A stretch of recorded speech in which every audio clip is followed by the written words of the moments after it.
26. Defendant's 89. All right. So plaintiff's 26 and defendant's 89 are admitted without objection. And then the last issue, Your Honor, which is, I guess, is in some dispute. I'm certain that I admitted the whole text thread between Mr. Reynolds and Miss Maia. We talked about it. I talked about it in my closing. There was no objection. I said, you're going to have them back there. You can look at it. There was no objection that they were admitted. So we're asking that they be admitted or to give us opportunity to look at the record. Like I said, I went back and decided to add the whole thing in. So I believe I did it. I think they're relevant. We may have to look. Court reporter, I thought, also believed that it was entered.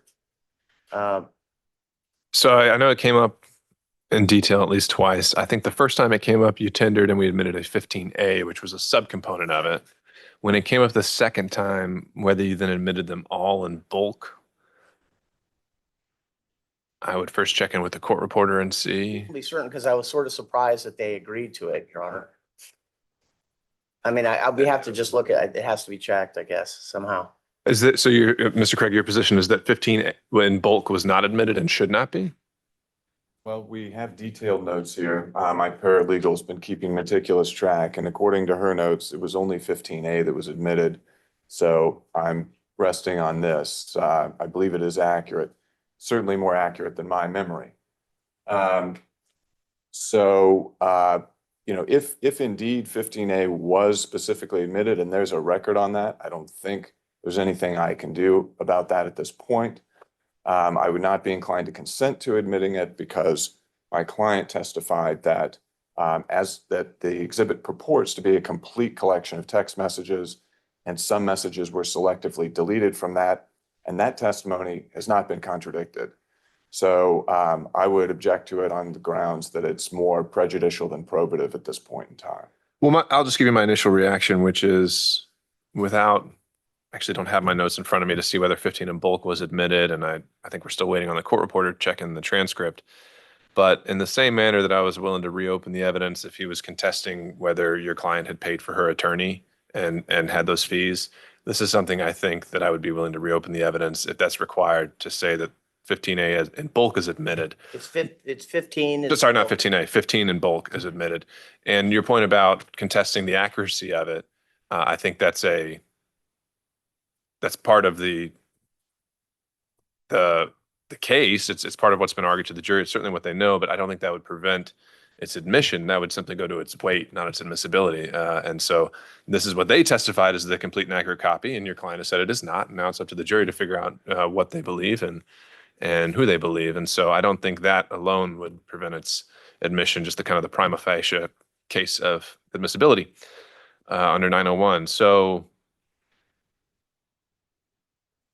I'll first check with the court reporter. Any other guidance you have for us? Your Honor, if I may just note too, one of our themes in this case is that there was no complaints from Mrs. Maia. And what I said with Mr. Reynolds and also in closing was that look at the text messages, you're going to have them.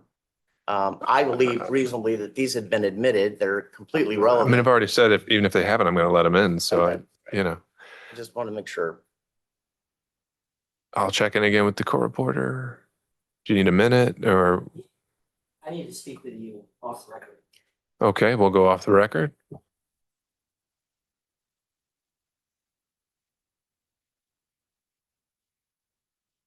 So the thing with the transcript, I'm not a stenographer, I'm a tutor. So the transcript gets put together. My notes have 15A submitted. I know that 15 came up. I sent an email to my supervisor saying, hey, what can we do to get this figured out? Because I don't have a way to just search the term. It's a it's not even a rough draft. All right, but bottom line, you don't have a definitive answer. Yeah. Okay, that's fine. Let's go back over. Okay.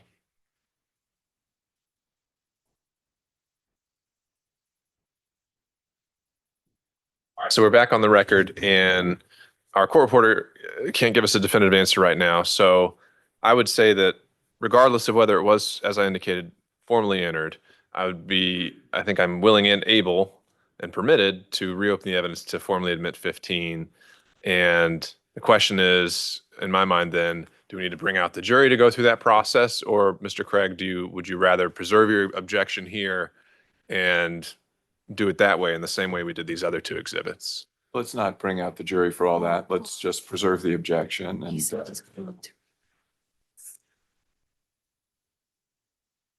okay, that's a fair point. So we also have an exhibit that we testified about at trial that we'd like to have admitted, which is my client's list of the omitted text messages. And if the evidence is going to be reopened to admit the dubious 15, we'd like to also have that put in to show the jury where the missing messages are. These are just the handwritten notes that she had referred to. These are Or- the messages, and she's got some notes. that list. There are screenshots of the actual missing messages. Oh, wait. Show live. They're the actual missing piece. There's the actual missing messages, not Yes, handwritten yes. notes. They're the Okay. missing messages. Do you have that identified by number? We Is this something do. Mr. Burney has seen? Yes, and we did give him a copy of it. We used it as a memory refresher. Your Honor, I remember object to that. that exhibit because it's got comments on it. It's got continuing testimony about it from Mrs. Maia explaining what's wrong with these text messages. We also have the complete untouched, unnoted versions. We can redact any commentary with a marker if we need to, if the court has a marker. So I do and would agree with Mr. Burney's statement that if they're to be admitted on their own as documentary evidence, there shouldn't be any other kind of extraneous commentary like that on there. So assuming that is removed, Mr. Burney, do you have a position on this? I guess I'd want to see what it looks like when it's removed. Right. All right. Well, I'll say this as well, that again, I think the case law says I can even reopen the evidence while the jury's deliberating. So what I would like to do for now is plaintiff has tendered 15 in bulk. Defense has lodged their objection for the record on, I believe it was authentication grounds. And so that objection is noted. I've overruled it. And so I'll consider 15 admitted. And as to the remaining exhibit, once you all have had a chance to scrub that, we can then take that up. Thank you, Your Honor. All right. Was there anything else on behalf of the plaintiff? No, sir. Okay. Let me turn it over to the defense. No, Your Honor, no further business. All right. Let's bring in the jury. While they're coming in, do we have our stack of exhibits ready to go that have been admitted? I mean, the jury's going to be delivered. Does the court have a black Sharpie by chance? I'm sure we could locate one, but I would say we could do something a little cleaner. Do you have it in PDF form and you can redact it and then send that to us and Oh, we'll yes. print it? Wonderful. Also print.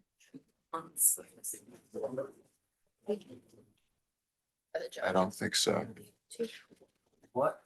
I said triple check that he admitted it. Oh, And then, okay. Mr. Craig, have you consulted on the stack of exhibits that Mr. Burney's looking through here? Consulted on the stack of exhibits. Did you look through those to match them up with our list?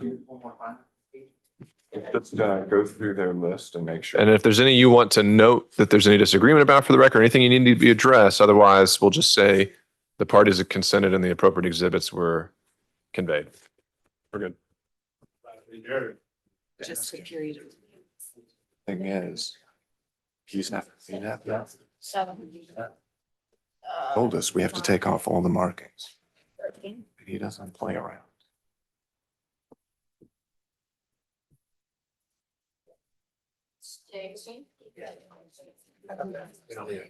Twenty-three. Thank you, Deputy Scott. Please be seated, everyone.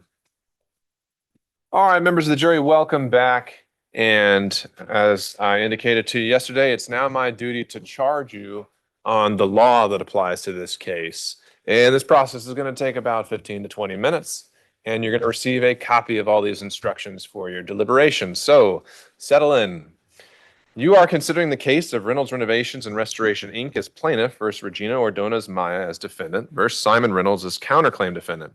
Plaintiff filed this action here in the Superior Court of Fulton County, in which it brings claims against the defendant for 1, breach of contract, 2, quantum merit, And the defendant Regina Ordona's Maia brings counterclaims against Reynolds Renovations and Restoration, Inc. and Simon Reynolds for 1, breach of contract, but that is against Reynolds Renovations only, 2, negligence, 3, fraud, and 4, unjust enrichment. The party bringing any claim must prove every essential part of its claims by a preponderance of the evidence. This is sometimes called the burden of proof or the burden of persuasion. A preponderance of the evidence simply means an amount of evidence that is enough to persuade you that the party's claim is more likely true than not true.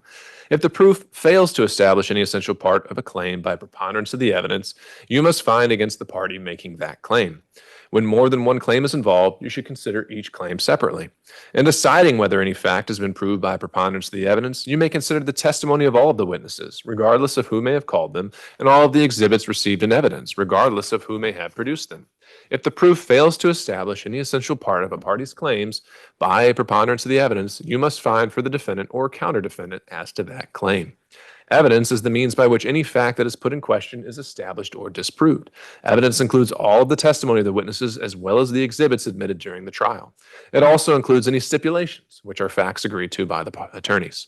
Evidence may be direct or circumstantial or both. In considering the evidence, you may use reasoning and common sense to make deductions and reach conclusions.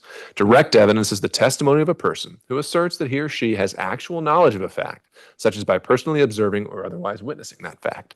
Circumstantial evidence is proof of a chain or set of facts of circumstances that tend to prove or disprove another fact by inference, that is, by consistency with such fact or elimination of other facts. There is no legal difference in the weight you may give to either direct or circumstantial evidence.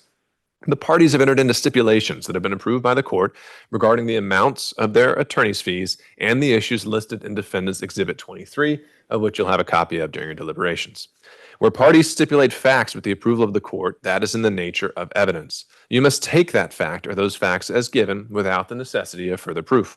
Sometimes evidence is admitted for a limited purpose. Such evidence may be considered by you, the jury, for the sole issue or purpose for which the evidence is limited and not for any other purpose. Testimony has been given in this case by a certain witness who is termed an expert.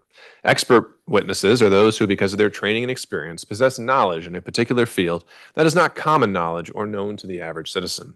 The law permits expert witnesses to give their opinions based upon that training and experience. You are not required to accept the testimony of any witnesses, expert or otherwise. Testimony of an expert, like that of all witnesses, is to be given only such weight and credit as you think it is properly entitled to receive. You, the jury, must determine the credibility of the witnesses. In deciding this, you may consider all of the facts and circumstances of the case, including the witness's manner of testifying, their means and opportunity of knowing the facts about which they testify, the nature of the facts about which they testify, the probability or improbability of their testimony, their interest or lack of interest in the outcome of the case, and their personal credibility as you observe it. The credibility of a witness may be attacked by disproving the facts to which the witness testified. In determining the credibility of any witness whose credibility has been challenged, as I have described above, in any testimony by him or her in court, you may consider, where applicable, evidence offered to support the credibility or believability of any such witness. And that would include character for truthfulness shown by opinion of other witnesses or by reputation. Your assessment of a trial witness's credibility may be affected by comparing or contrasting that testimony to statements or testimony of that same witness before the trial started. It is for you to decide whether there is a reasonable explanation for any inconsistency in a witness's pretrial statements and testimony when compared to the same witness's trial testimony.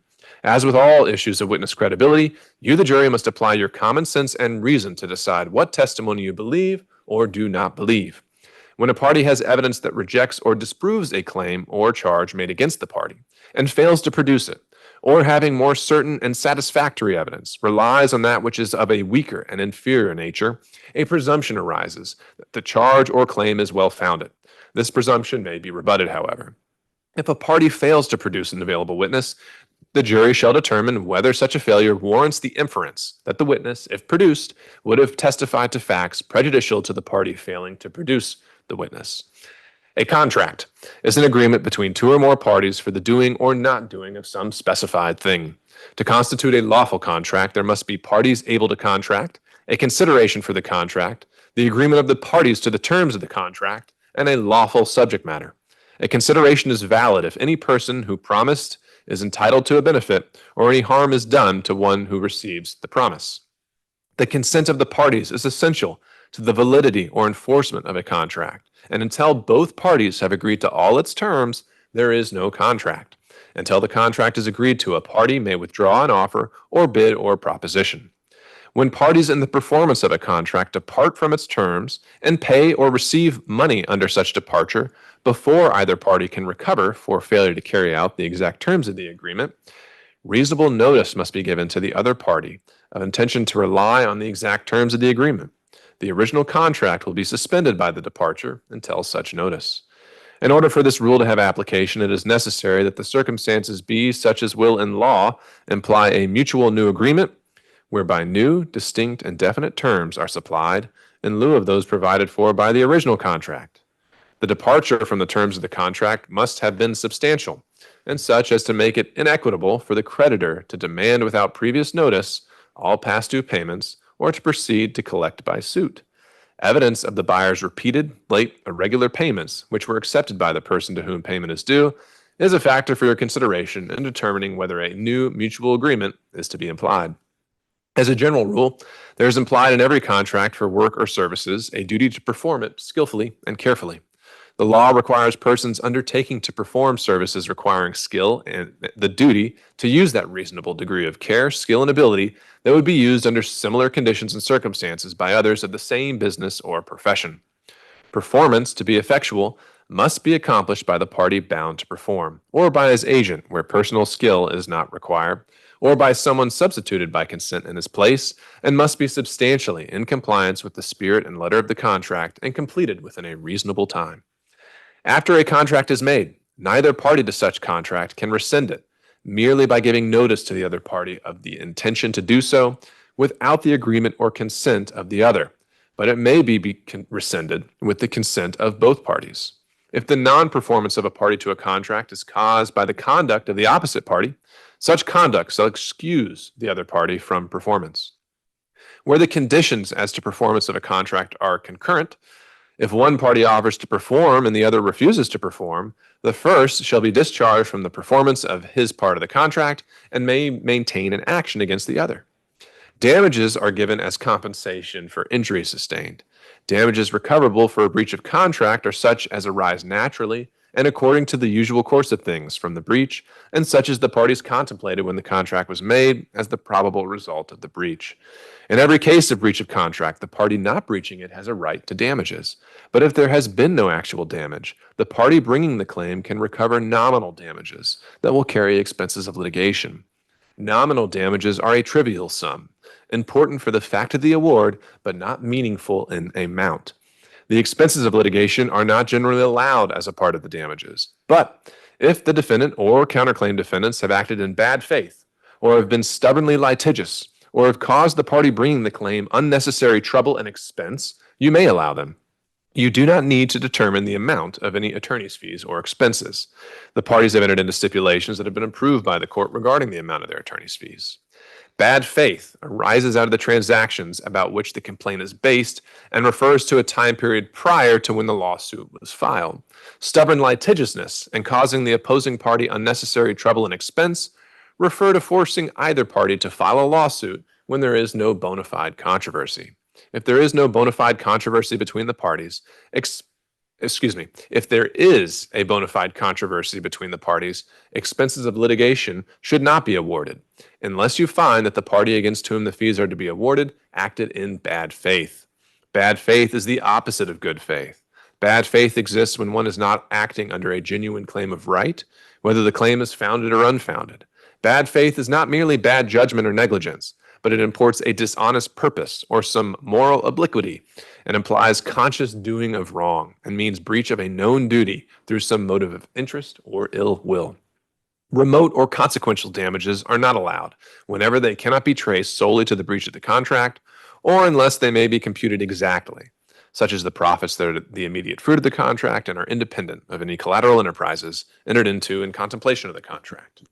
Any necessary expense that one of two contracting parties incur in complying with the contract may be recovered as damages. When by a breach of contract one is injured, one is bound to lessen the damages as far as is practicable by the use of ordinary care. Ordinarily, when one renders a services or transfers property valuable to another that the other accepts, a promise is implied to pay the reasonable value of the services or property.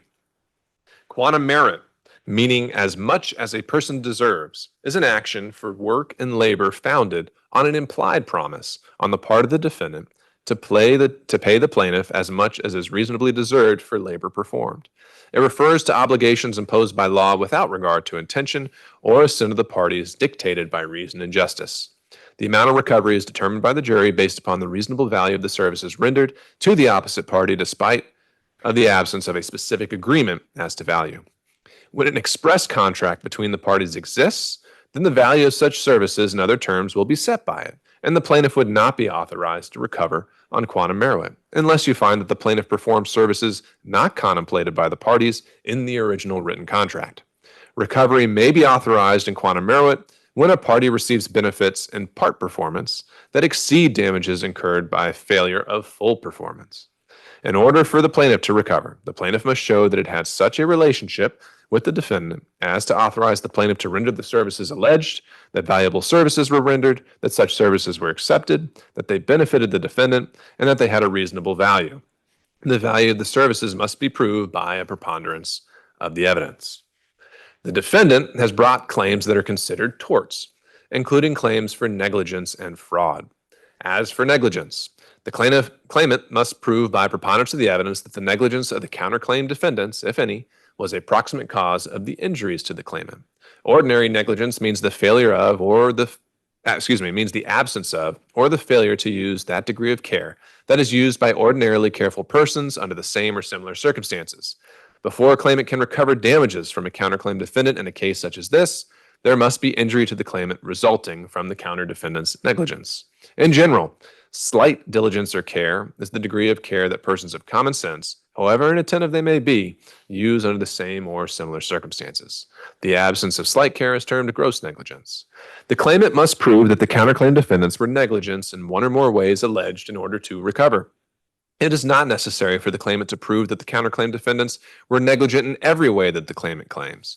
If you find no negligence at all on the part of the counterclaim defendants, then the claimant's case against the counterclaim defendants ends.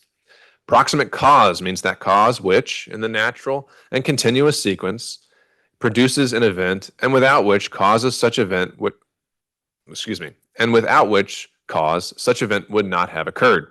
In order to be a proximate cause, the act or omission complained of must be such that a person using ordinary care would have foreseen that the event or some similar event might reasonably result therefrom.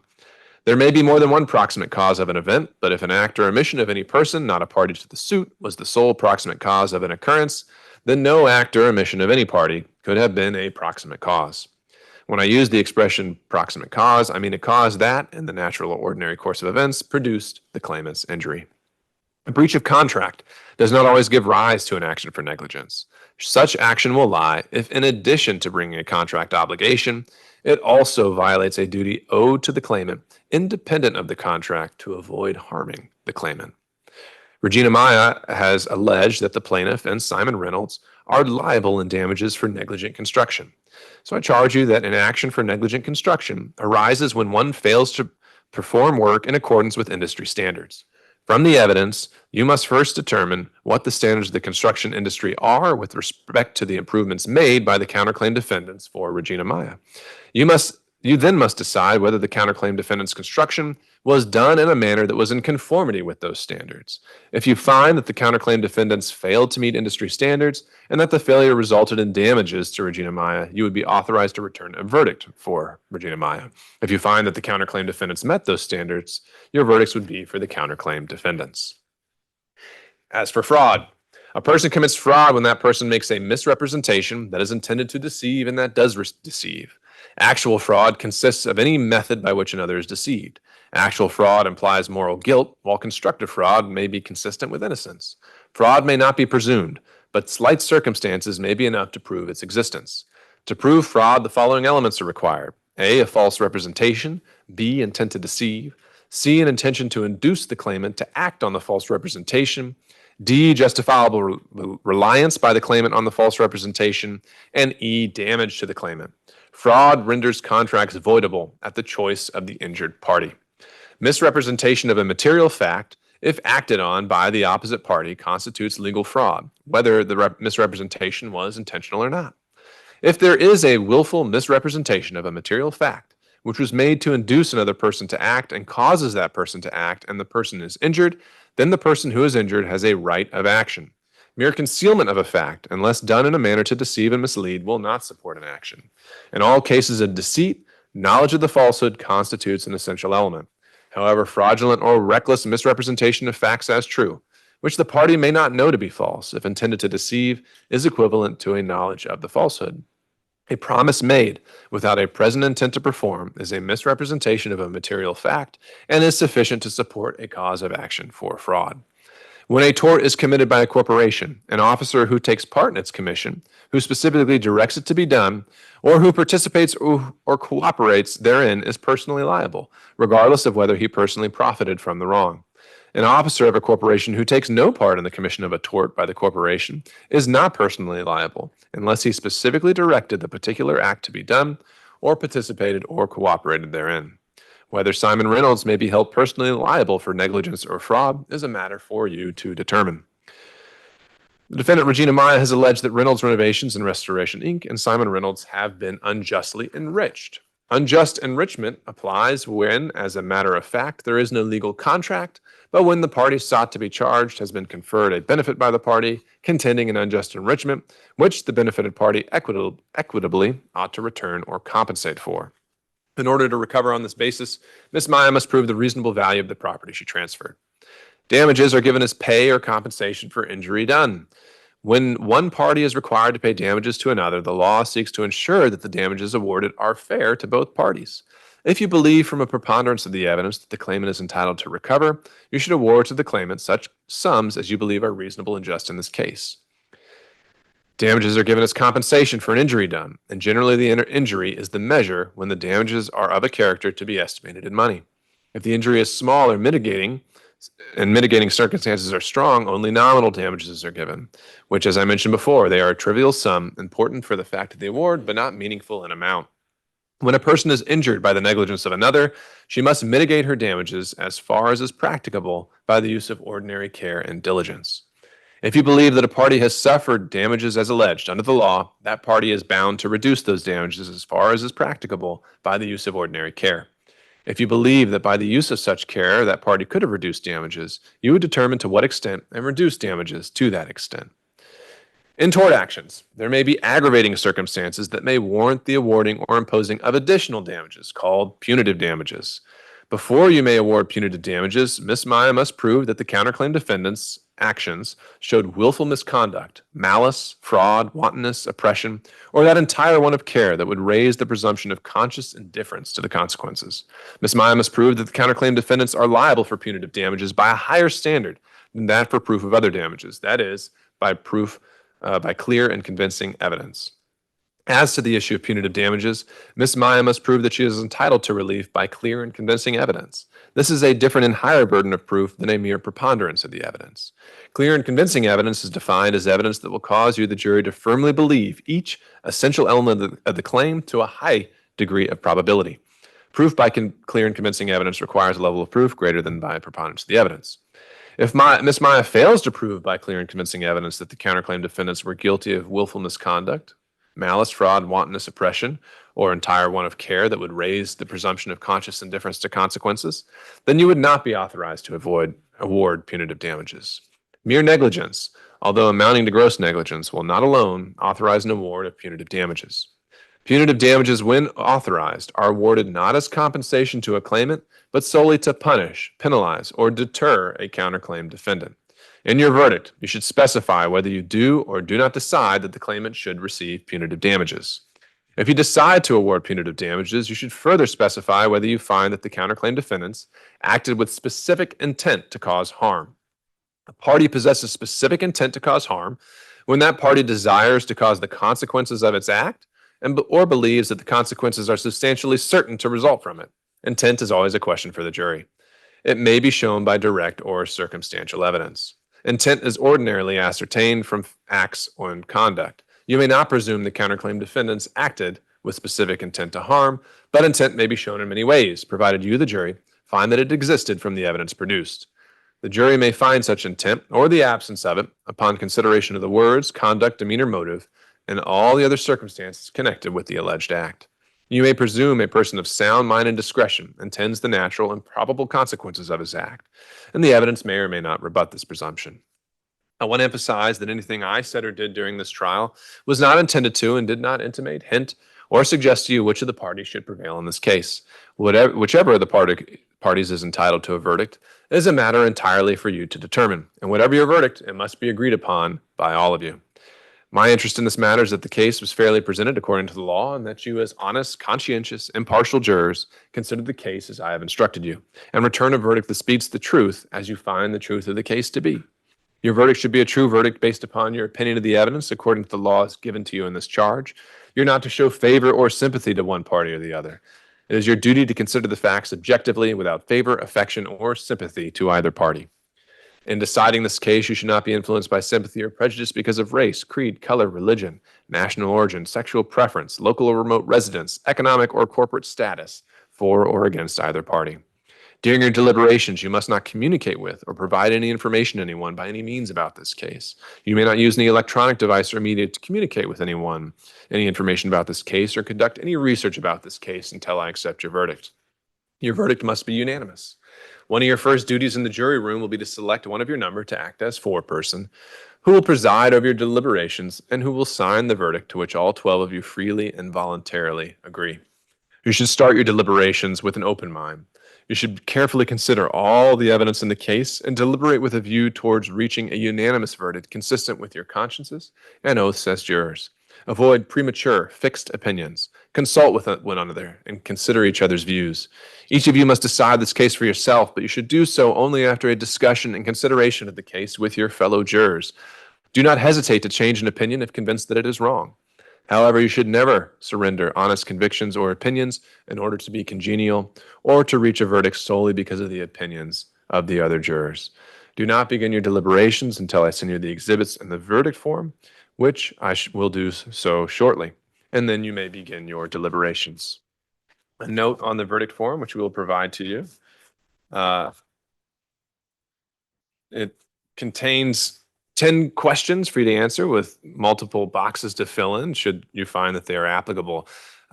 Just follow the directions on the verdict form and it should be clear how to fill it out, but feel free if you do have any questions to bring those to our attention. And again, on the last page, it does need to be signed and dated by your foreperson. So with that, are there any objections to the charge as given on behalf of the plaintiff? I have I think there was one word that was not read correctly, Your Honor. All right, if you want to approach on that.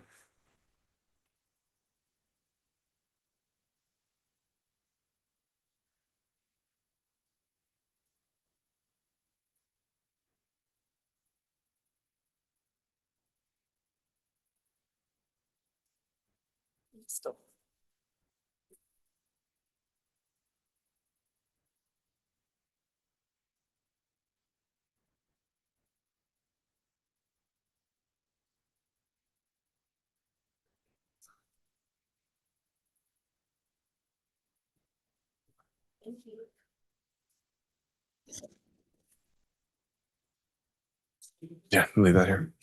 All right, members of the jury, I want to recharge you on one aspect of this, and I will note that when I recharge you on this, that does not mean this charge bears any more emphasis than any of the other charges I've given to you, and you should consider this in the context of all the other charges. And so I charge you that a breach of contract does not always give rise to an action for negligence. Such an action will lie if, in addition to breaching a contract obligation, it also violates a duty owed to the claimant independent of the contract to avoid harming the claimant. With that, any objections to the charges given on behalf of the plaintiff? No, Your Honor. Any on behalf of the defense? No, Your Honor. All right, members of the jury, you may now retire to the jury room. We will collect those exhibits and have them back to you shortly. Thank you. All right, the jury.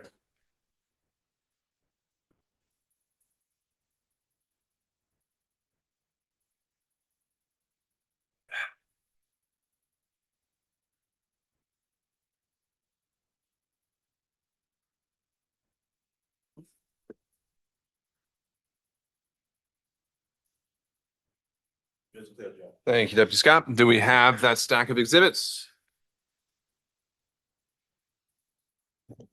Your Honor, we did distribute our proposed additional exhibit with redactions. Did we print it for him? Did we print it for him? They're additional. Do they really want to print? Some text messages. When you say you distributed it, you saying you got a printed copy? We emailed it. to you. Okay. You can just print some copies of that. Let's just print Do you have two. that for him? Just check what number it is. I can pull out. Do you want the physical copy or can you look at it on the screen? Mr. Berg? Okay, they just need one then. What number was it? 120. Oh,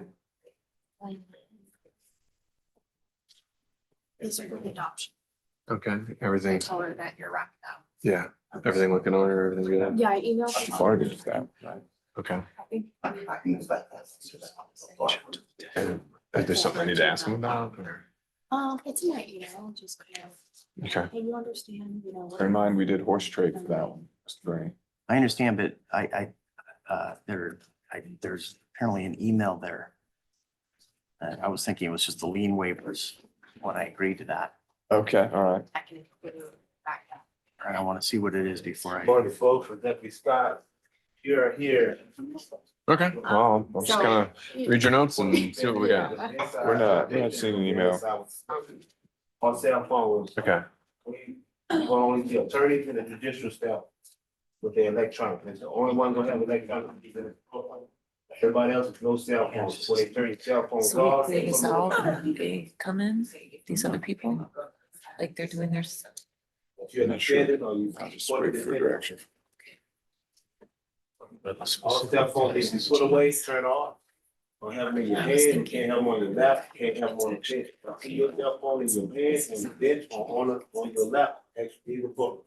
So when you turn them off, put them away. Yeah, yeah. Oh, exactly. okay, I see your email.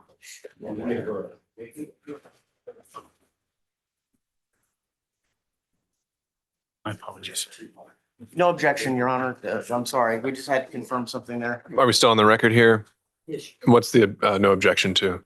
I wanted to confirm what that added exhibit was. I said yes to Mr. Craig. I should have looked at it before I did. It turns out it is what I thought it was. My client thought maybe it was something else, so he asked me to look at it, and that's all. So we're good. So this is defense, 89. so 89 is now considered part of the record and admitted. He added, this morning, we agreed to add that and the notice of contest of lien, plaintiff's 26, I think. All right, So in our. and then we also have the matter of defense 122, which they now say that they have redacted and are also wanting to admit. So we'll take a look at that.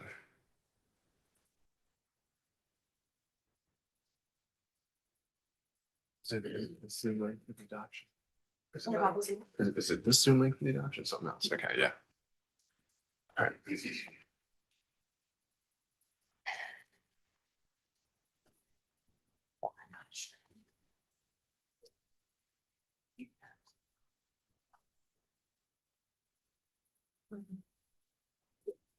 Yeah, you've got. I mean, you gotta, I'm just bring it up on Mr. Craig here.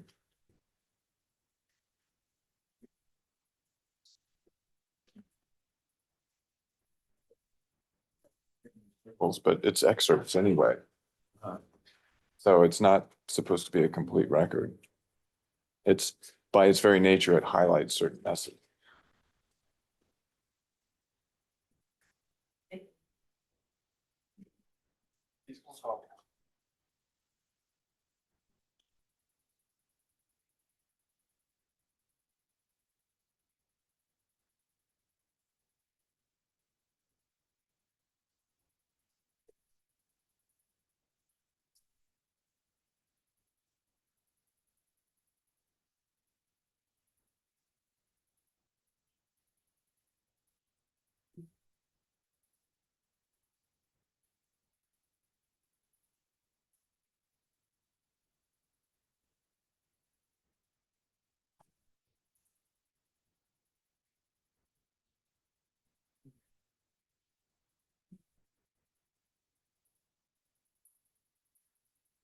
All right, other than this potential defendants 122, we have all the other exhibits identified. All right, if you could bring those up here for me.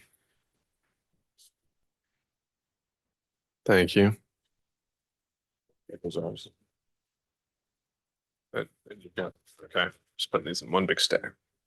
All right.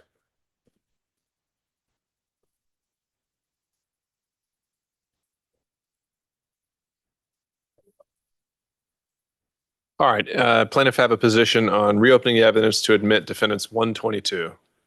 No objection, Your Honor. All right, it is deemed admitted. I now have a total stack of all the exhibits on behalf of the plaintiff and defense that they believe need to go back. I've placed the instructions and the verdict form on top of that.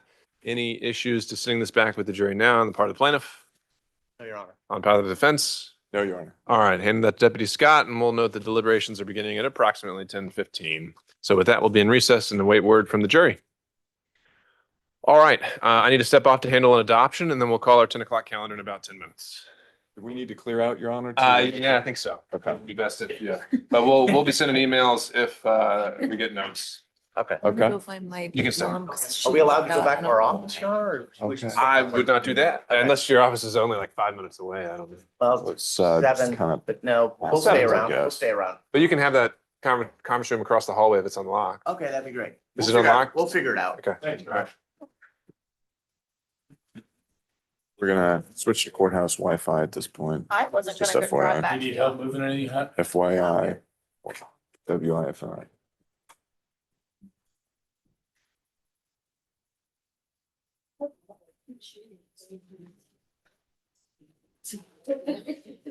You look at me, you go, Oh, he's not gonna call him right away. We don't have to rush.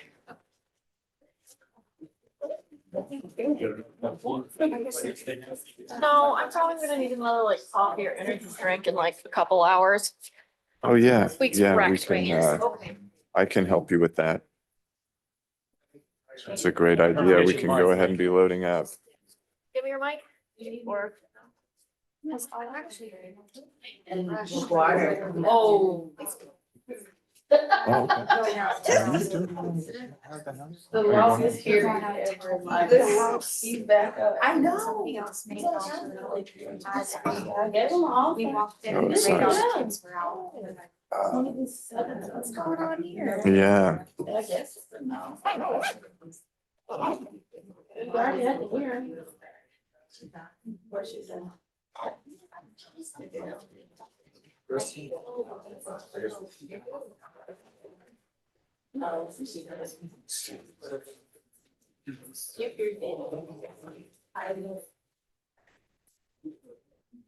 We'll be okay.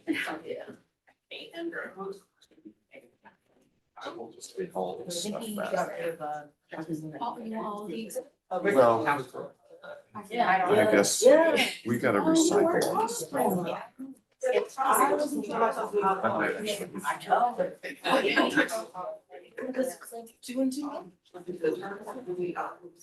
Yeah, this is a Charlie Party.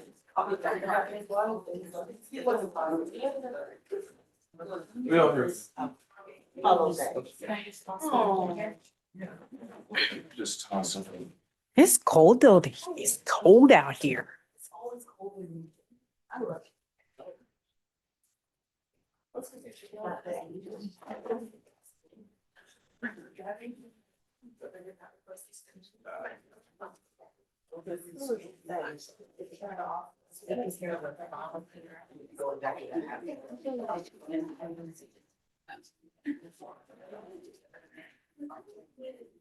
The ones who are not coming in the courtroom, make sure you send them home.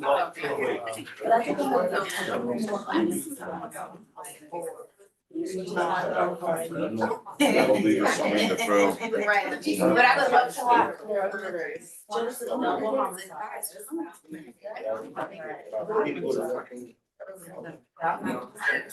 I know, we have a ground. What happened?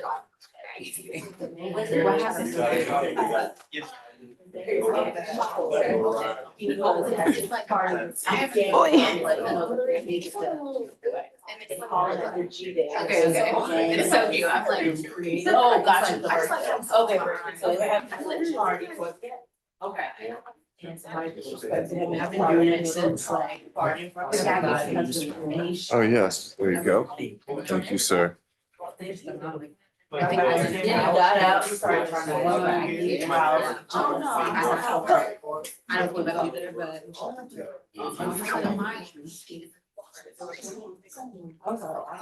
Wow. Yeah. Yeah. July. Yeah. Are you parked on four? Yeah. Great.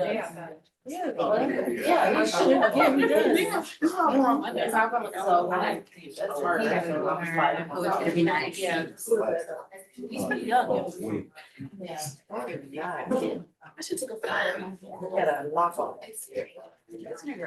I'm gonna miss seeing you. I don't think I can figure it. No, not mad. Okay. I know you're doing but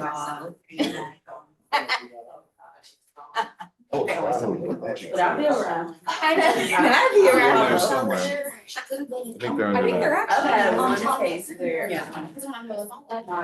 One of my colleagues was like, she just cut all of yeah, I was like, and I walked in on the day that I was like, oh, wait, what a young man. He didn't listen. He didn't want me. He didn't. What? I get him on soil.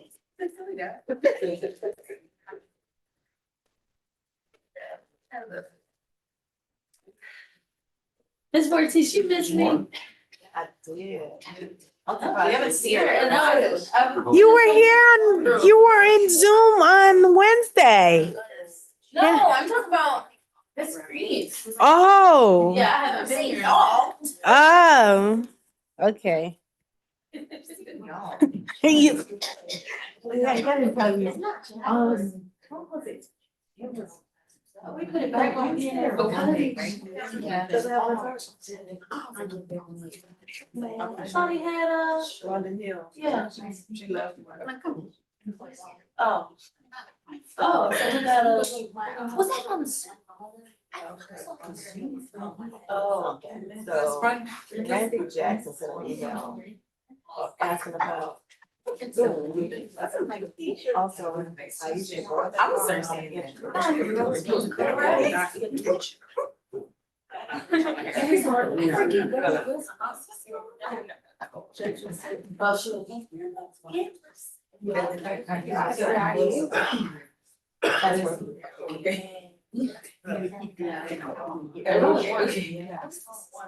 Did you guys plan that? 3 cases. I know. I don't know. I said this. We shouldn't be right. Right. I don't know what's going on. They might be like tag teaming it. I've seen her do that. Even Roger was showing me sharing his case.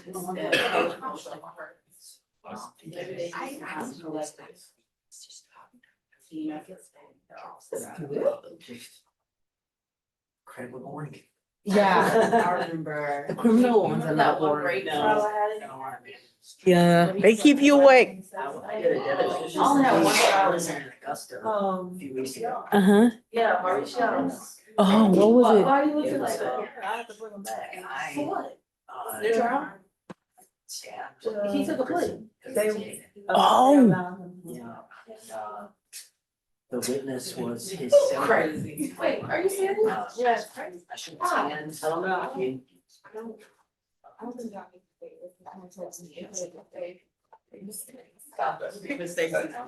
So no. Sorry about that. So is he released or something? Huh? We're still alive, y'all. Okay. You know, it can be. I was like, oh, okay. And I'm right in front of him. Where is the bill? I haven't opened the email. Huh? You can give me. So is he out on bond? Yeah, he's still. Oh. So where did you do the deposition? Today's gonna be, Oh. they were drawing the plate. Right. Oh, I've never had that experience. I'll open the email. Yeah, I'm always here. Open email. I would love I'm to. always here. Yeah. What? To go with us. No. I do. Oh, it wasn't. I didn't like driving. Like, Oh, we're not talking about that. Okay, talking about the one with the. Talking about the Uber driver. and then at the last minute they canceled. And then, Oh, yeah. yeah, This whole day. yeah. Oh, yeah. Thank you, God. You're talking about Luca Bright. You're not talking about my case. Sheesh. But no, it's not a fact. Yes. It was overturned. His plea was overturned. Cause Luca Bright is not, yeah, Luca Bright is not me. It's Young, I'm telling you. Well, not Luca's not coming up. Young is the one. I don't know what it is. But I know. Yeah, Larry Hemingway. Yeah. Okay, I got to tell. Now I'm in shock. I have no idea. Thank you. All right, we got, there's no one in Judge Richardson's court. Just call the calendar. They are.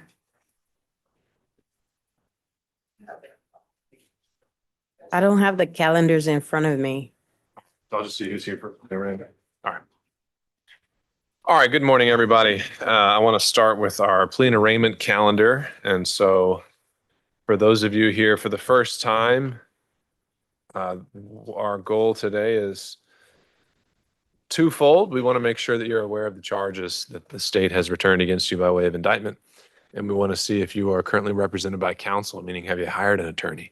If you haven't, we can see if you want to apply for public counsel and go from there. So I'll begin with position one. We have Jonathan Tate, who's in custody. Yes, I'm gonna request a pretrial. All right. Okay. Miss Rutland, that's yours. No, that'll actually be Miss ADA Willingham's. Okay, I'll note that. And maybe, I know Miss Willingham was talking about joining us by Zoom. That might be one. I wonder if she can convey an offer as well today. I believe she had to step off for her child's doctor's appointment, so I'll be. But just at some point, maybe you can email her or you can look into that. All right, position two, we have Daryl Gaither. Do we have a Daryl Gaither here in court today? Seeing none. They would move for a bench warrant. And who would have that? I do. Well, for on the defense side, I meant. Oh, I'm sorry. That would be, I'm sorry, Mr. Simonoff. Okay. And so. All right. Position 3, 4, and 5, Jamichael Jowers. Do you know who's going to pick that up? Okay, so we're not gonna pick that up. It's gonna be Randy Jackson. She should be here 30. Randy Jackson. Okay. BRNDEE. Okay. Anything on your end, Miss Green? I mean, we're just getting it restarted. Right. Go back to that. What position?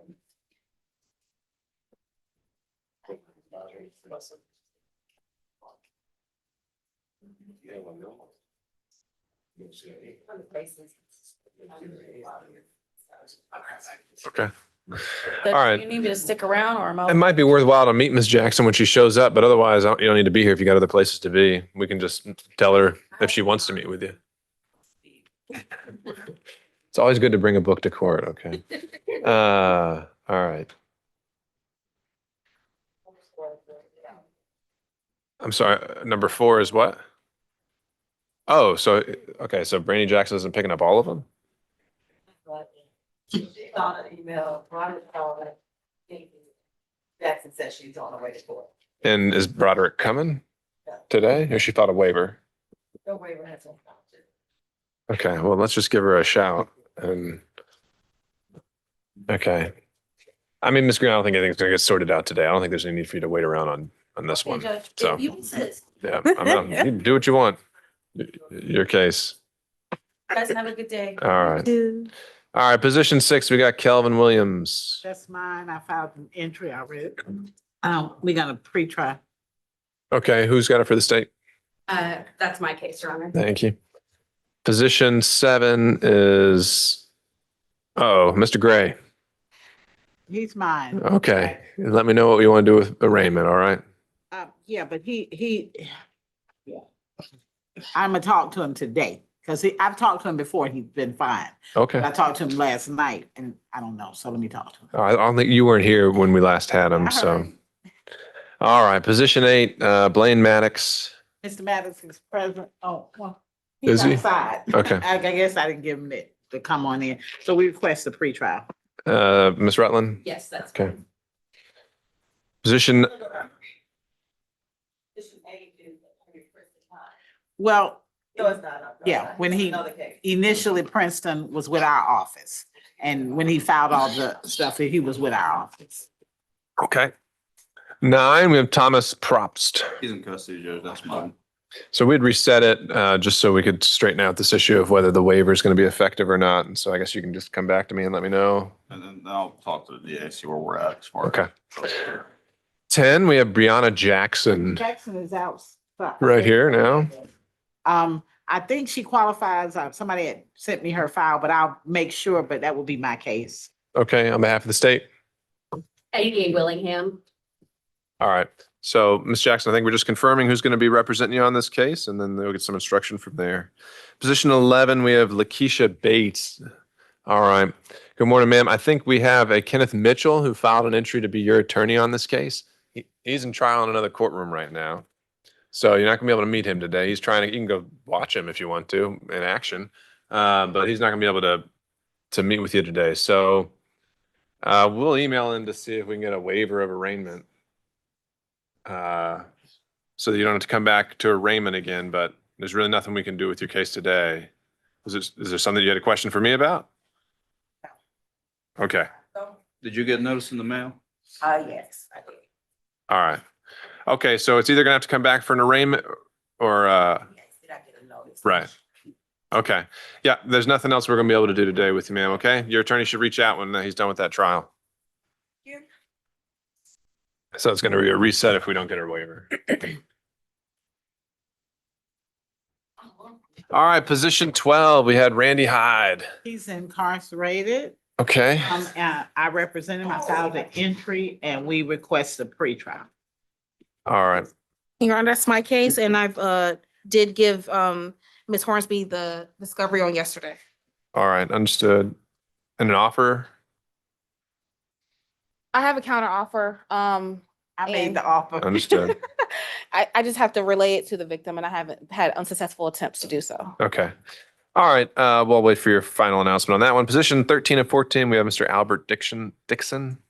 Do we have a Mr. Albert Dixon here today? And who has both of those cases? Both of you on both? Yes. Got it. Thank you.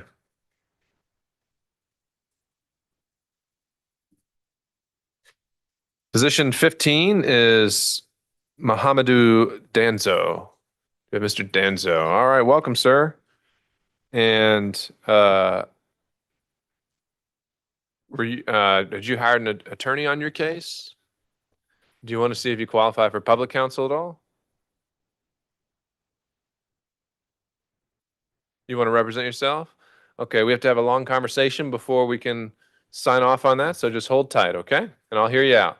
I got to get through the rest of the calendar. I can't hear you. Interpreter? Oh, for French? I mean, that's when you get. Oh, okay.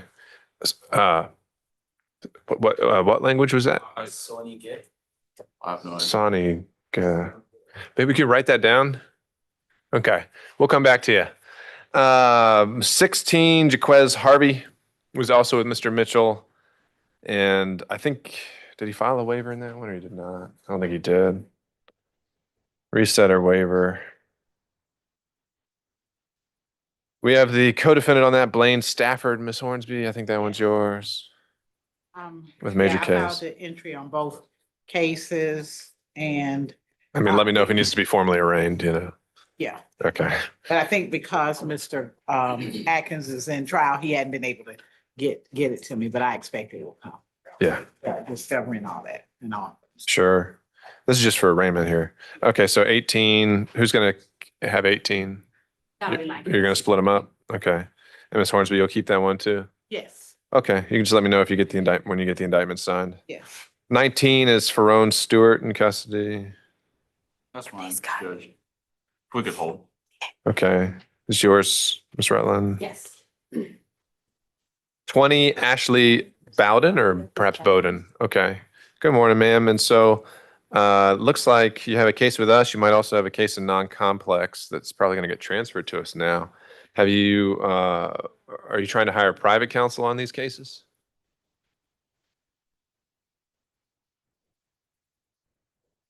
Okay, so we need to make sure that you qualify for that, for this new case. And so they're going to have some paperwork for you. All right?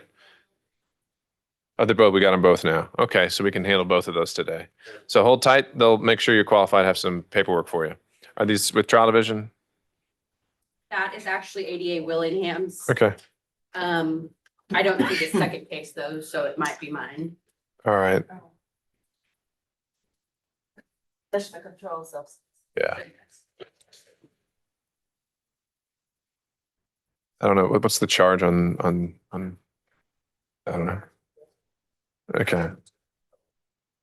Okay. Again, there might be one worth conveying an offer on today, Ms. Rutland. Complex case. Okay. Oh, so that got. All right, so we just got to sort some things out there. All right, position one, we have Ronnie Boyd in custody. Oh, he's because I'm sorry. That's mine. If we could hold. Ms. Rutland. Yes. And then I think take a look at the one in non-complex as well there. Position 22, Harvey Bell. We have a Mr. Bell here today. Seeing none. The state would move for a bench warrant. Who would have it? That's my case. I don't know. All right, position 23, Reginald Prudent. Is there a Reginald Prudent here today? Seeing none. State would move for a bench warrant. Mr. Simonoff? Yes, Judge. Okay. That's mine. Position 24, it looks like we have a waiver filed on behalf of Mr. Hines. 25, Mr. McKinnon, waiver has been filed by Mr. Mitchell. And then finally 26, Rasheem Campbell. Mr. Campbell here. He's incarcerated in a different county. Still in, is he still in the Manual County? Okay. All right. We need to keep working on that production. And just so for my notes, who would have it? That's fine. Okay. Okay. So, ma'am, there's nothing we can do since, we'll double check to make sure he's there, but I imagine it'll be reset until we can get him produced.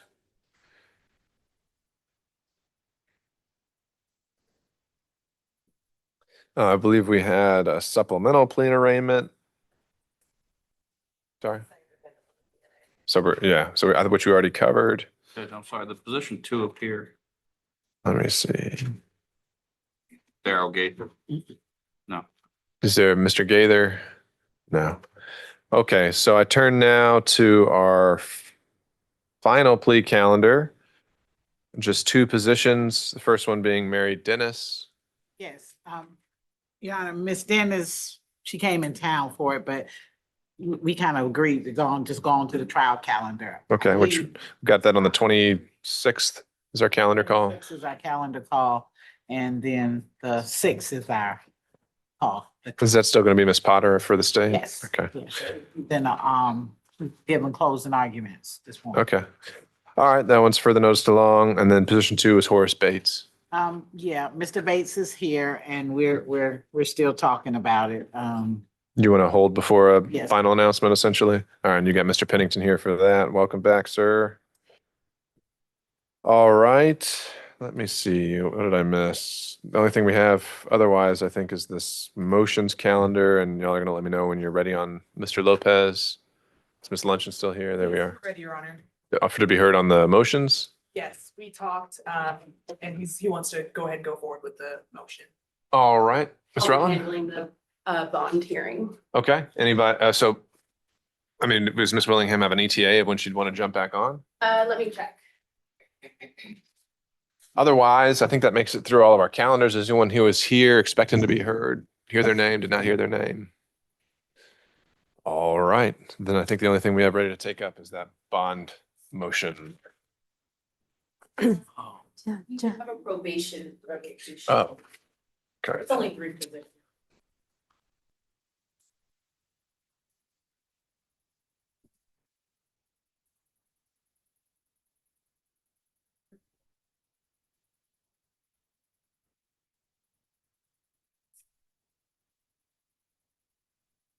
Revocation calendar, sure.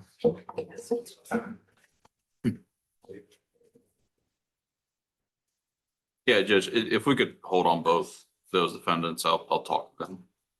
Okay, Mr. Beatles and Mr. Jean Louis, I remember him. Yeah, okay. You're handling both of those? Yep. All right, otherwise, anything else needs to be taken up? Good morning. Okay. Trying to see if is here, the deputies are not sure where he is started. Okay, and then we've got to figure out, he's got a number of cases and whether you're taking one or all or I believe I read for all of them. for all of them, okay. What is it? I think he's in DOC. Okay. We'll double check if we have him. Even if we don't have him, are you prepared at this point to file entries on all of them and waive arraignment, or should you have them produced for arraignment? I would like to schedule some time to actually speak with him, see if I have his permission for the arraignment. I don't want to waive it without having to. Okay, but the plan would at least be to file entries on all the cases. Okay, all righty. Okay, you're off the hook, Ms. Hornsby, on that. Mr. Jowers. Oh, me? Yeah, she's taking all of them. Oh, I knew I was off the hook. on Oh, I didn't know one. that. Because I think we have, maybe on that murder, it might be I don't know. I thought I was off Yeah, already. it sounds like it. Thank you, though. Okay, ADA Willingham said it would be 12:30 before she could. okay. And you feel prepared to cover? Yes. We can give it a minute if you need it. I would appreciate that. All right, let's come back. There's nothing else to be taken up right now. We'll come back. We'll hear the bond at 11 o'clock. Thank you.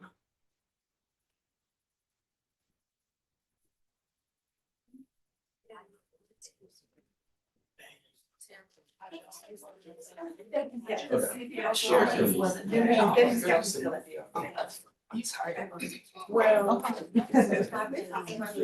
Don't forget about interest in the other two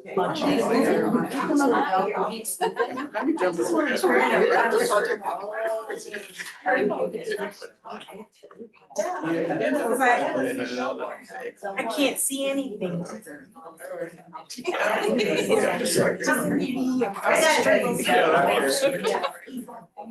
So, I mean. I hope, you don't have any witnesses here. I'm going to see if I can schedule and it's a Jacob. So if he's okay with me waiving his arrangements. Okay. You go in So I will just like this. Cell phones off. I see that cell phone in your hand. Disqualified in this book. Okay. Just no cell phone allowed. Yeah. Have your hands, have your lap, and have a visit. That's the final one. He said 11. Okay, turn it off. You know why I say you turn it off? So you don't get no notification, no buzzing, anything like that. So I see you. We just kidding.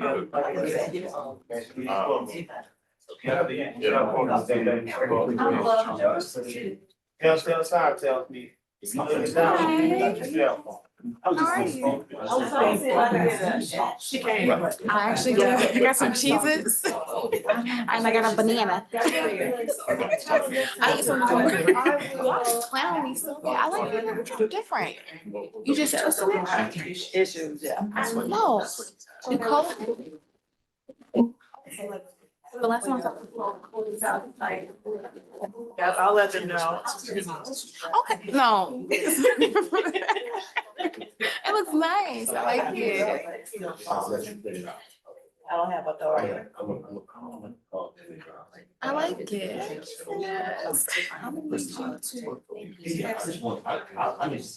Yeah. No. And then we need to. Share. No, add sugar. But that's why I got a banana. Apple Jacks. That's so old school. I'm gonna talk to y'all. I love Apple Jacks. Okay, well, it's not old school no more, because she was new school. She was born in the 90s, right? Or 92. Yeah. Okay. Come on now. I didn't know.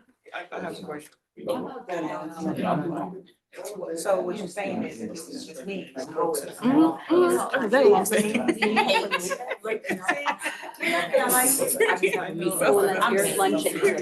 Yeah, I like that. Seasons. Okay. I'm gonna. Okay.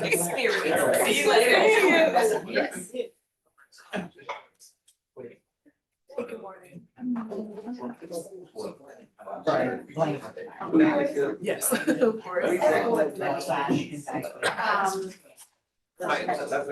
Right now? Okay. I didn't bring my phone out with me. Excuse me. Hi, Richard.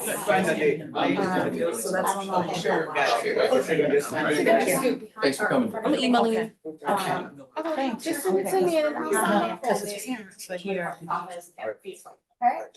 But look at Okay, that. Mr. Yeah. Diaz. It really was. I will come to you, I think sir. we can work Excuse this me. out. I don't forget. But you're gonna be gone. No, I'm not. I'm a handle. I don't go to Okay. October. But just, because this. Because I put on here, I said, I'm getting my, so we can get it back on the calendar. Okay. Okay. Can I borrow your pen? Yes, I just want to mark something. Thank you. I know you can represent both of them. I know you just want me to contact. Good meeting. Yeah, okay. Okay, no problem. It would be missed. Attorney Siminoff, you know the ropes, right? Yeah. Thank you. So I'm gonna do a consent.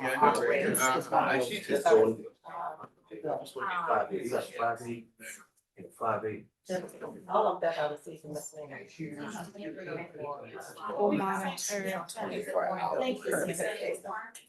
Do you, Attorney Siminoff, do you remember, we talked about, oh, good God. Do you remember what case that was? What's your name, sir? Okay. Oh, okay, okay. You've been. She's here. Oh, she just stepped out, but I got one. Sure. Get her name. Okay. Last name. It's not just based on this. It's last name, Dan, so. I know too. Last name.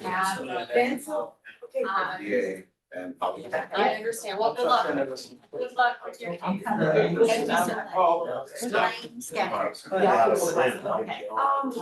I talked to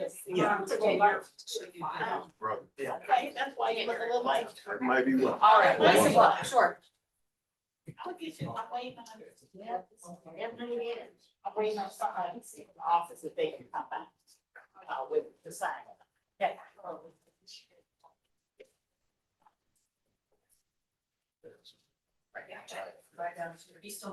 Yes. So we got like, I know you. Yeah. Bye. So you good?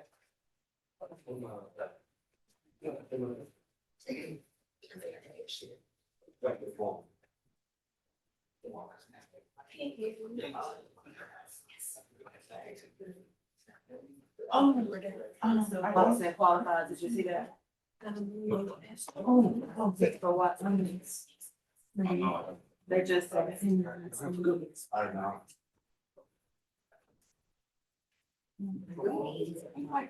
I know. Yeah. That's how I feel.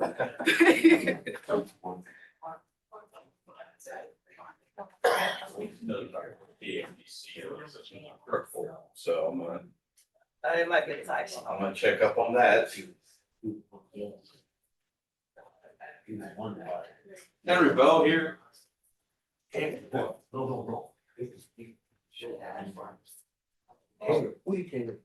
Reginald Pruden here. Daughter's reporting. This is something I Daughter is reporting.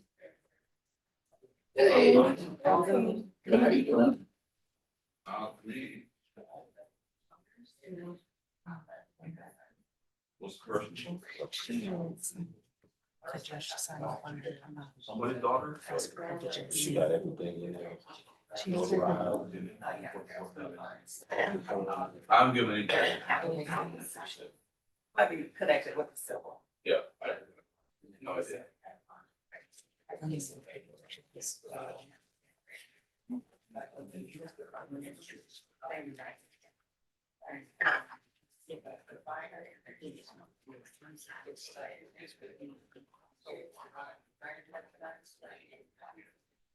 Well.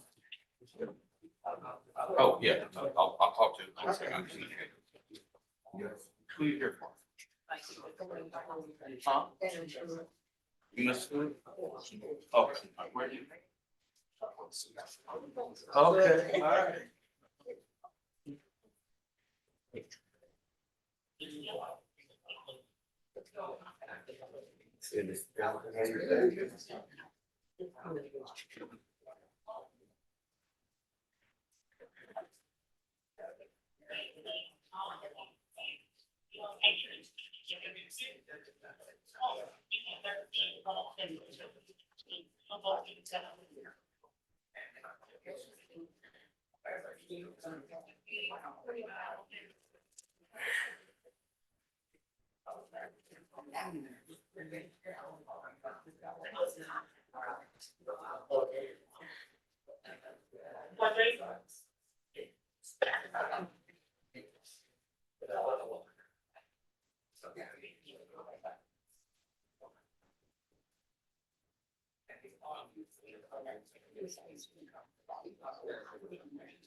Yeah, you like You know, that? William, yeah.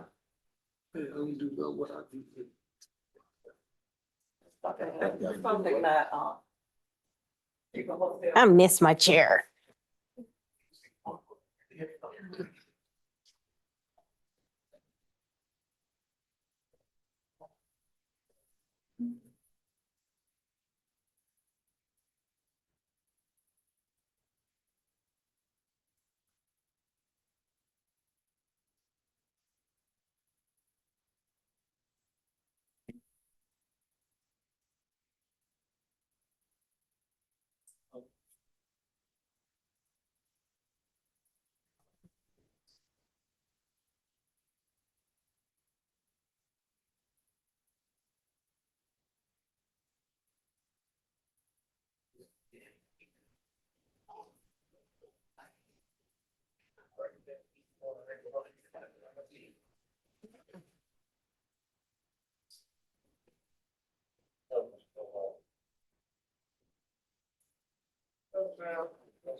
You give me this minute? 'Cause you he never said know. 11, yeah, 11? he wanted to give them more time. Oh, okay, yeah. Cause she's covering, yeah, cause Ms. Williams not here.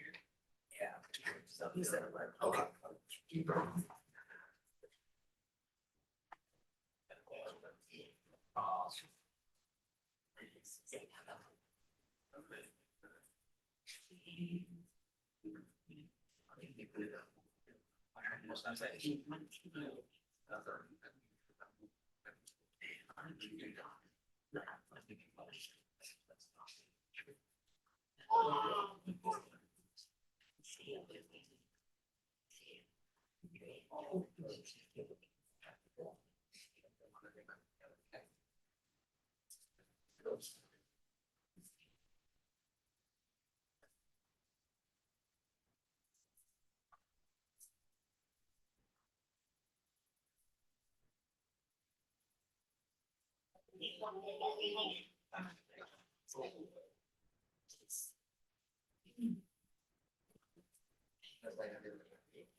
The deputy, when you come back in, they're looking in here.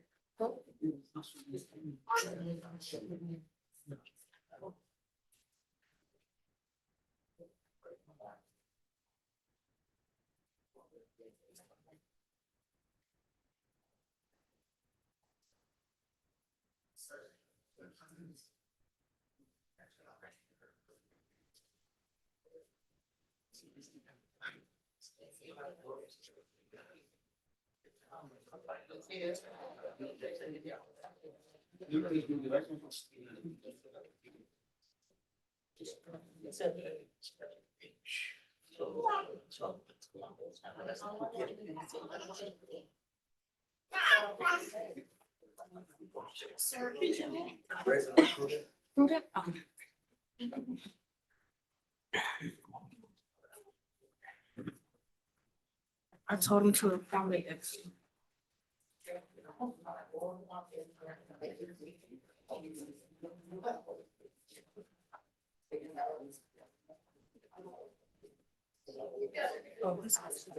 Thank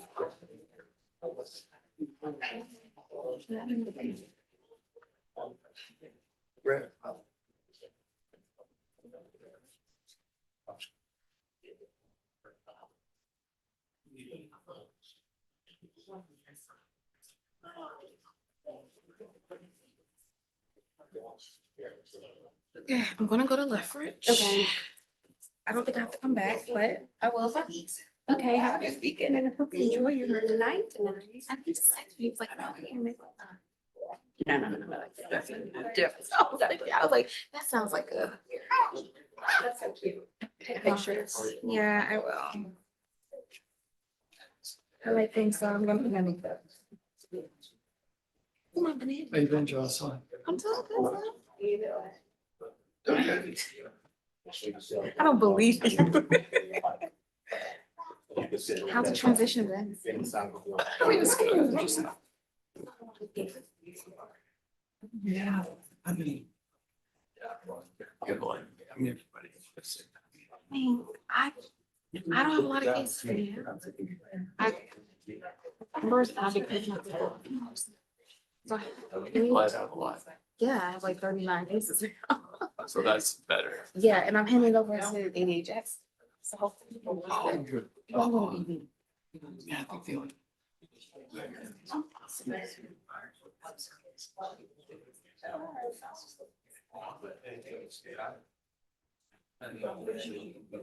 That was fine.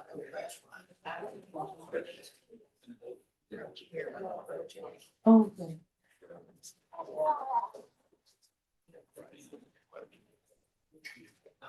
Hey.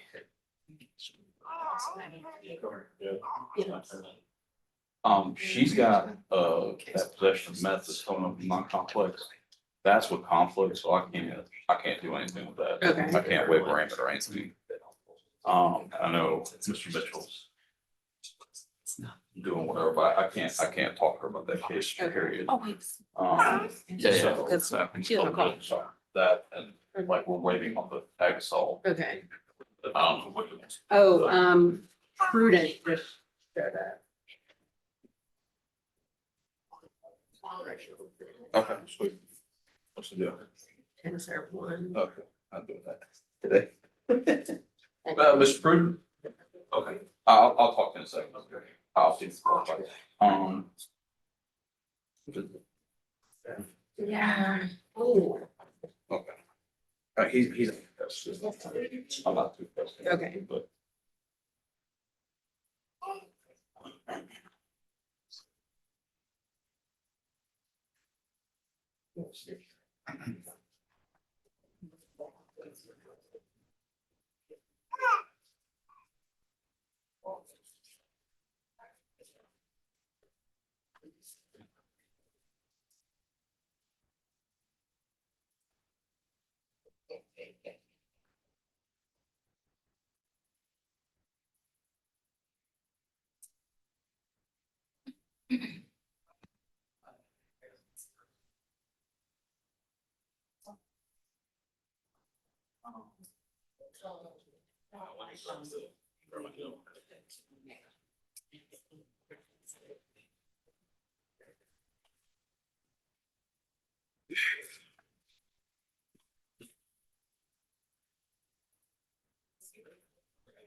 Oh, I don't know.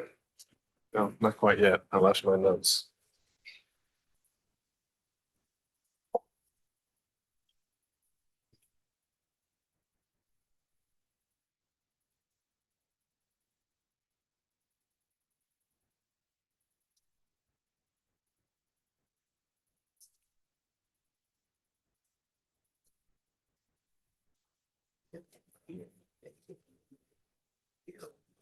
People sit here, what I think about. Yes. Speak up.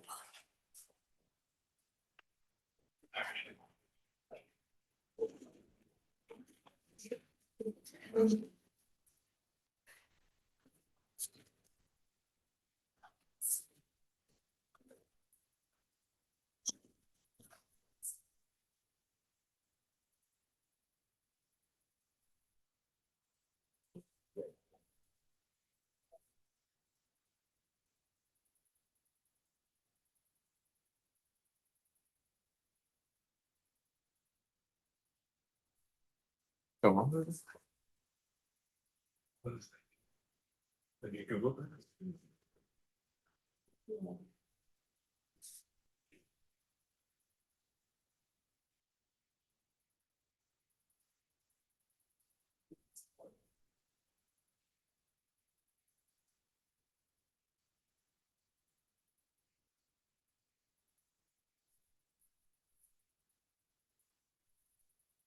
Lighting out? Deputy Scott, did they lose the lighting? Okay.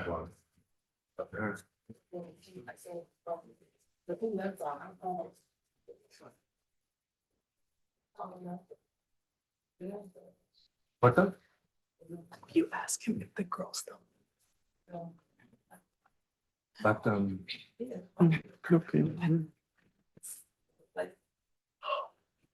Nice.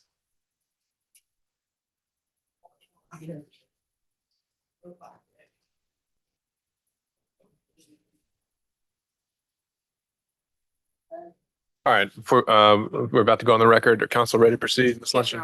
Ms. Rutland? Okay. Judge. All right, and so. I'll do it. Ready?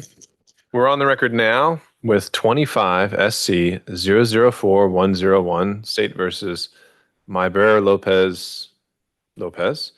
And the defendant is present here in court along with his counsel, Ms. Luncheon, and he is here assisted by an interpreter. So I believe, ma'am, I need to swear you in. Do you solemnly swear affirm that you will faithfully interpret from Spanish into English and from English into Spanish the proceedings before this court in an accurate manner to the best of your skill and knowledge? I do. Thank you. And also if you could state your name for the record. Maria Alvarez, that's ALV as in Victor, AREZ. All right, thank you, ma'am. So defendant and Ms. Counsel are present. State is here today through Ms. Rutland, and counsel has filed a motion for bond. And so, Ms. Luncheon, floor is yours. Thank you, Your Honor. Would you like me to come to the lectern or does it? Wherever you're more comfortable. Thanks, Judge. How I'd like to structure my presentation is just taking each of the IL factors in turn. I'll start with flight risk. Here, Mr. Lopez, his home is in Roswell, Georgia. He recently had a child here in Roswell, Georgia. That child turned 1 year old yesterday. He has no criminal record, no history of failing to appear. He has filed a speedy trial demand in this case. He wants to resolve it and not avoid it. This is not someone who will flee. Moving towards risk of committing another felony. The state might suggest that he is a risk to reoffend if released. This is his first arrest. Never been accused of violence before. There's no pattern of criminal behavior. We have this isolated incident. Even in this case, the state's own narrative demonstrates that he did not cause the most serious injury alleged here. Now, this is important because if there's a question as to whether the defendant is too dangerous to be released,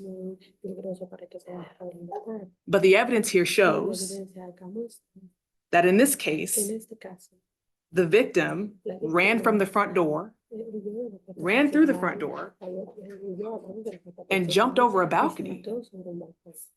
At which case, and I understand the state has a different perspective on this, she would have sustained some sort of injury. She didn't land on her feet. She would have hit the ground and she passed out. There is no dispute and there's no question. My client did not push her from that balcony. He didn't chase her. He didn't block the door. He didn't prevent her from leaving here, from leaving the home. So in this case, the battery being elevated to an aggravated battery, which the legislature, I'm sure, had good reason to have to increase the charges when it's aggravated, don't exist here. He is not predisposed to aggravated battery or violent behavior or repeat violence. In addition, there's been no attempt to contact the victim in this case. I haven't talked to her. Nobody in my office has talked to her from what I understand. Defendant hasn't talked to her. He's been in custody for about 75 days. A no contact order absolutely should and would be in place should he be released. And I have no hesitation, the state will move to revoke his bond immediately should he violate that order and fail to comply. Let me ask you about the conditions you have in mind. Where would he be going to live? He would return to the apartment at issue here. Now he, from what we know, because there were other individuals who also lived in that apartment, the young woman does not live there any longer. What was their relationship status? They were, I don't know if they were legally married. Sometimes our clients say wife, but they were in a relationship and they also had a child together. She's the mother of the 1-year-old? That's right. And so she's the one with care and custody of that child at this moment? That's right. She currently has a child. All right. And so, of course, we understand, the state might know where she lives. Of course, we're not going to ask them to reveal that on the record with respect to this case. So we understand and respect her privacy. I don't think she still resides in that apartment, though. Okay. And in establishing community ties, do you have anything to add about his work status? Yes. He works at a restaurant. It's called Ceviche Taqueria. And that's located in Alpharetta, Georgia, and he resides in Roswell, Georgia. And how long has he lived in Alpharetta and or Roswell or Fulton County in general? He's lived in Roswell for 2 years. And where was he before that? Oh,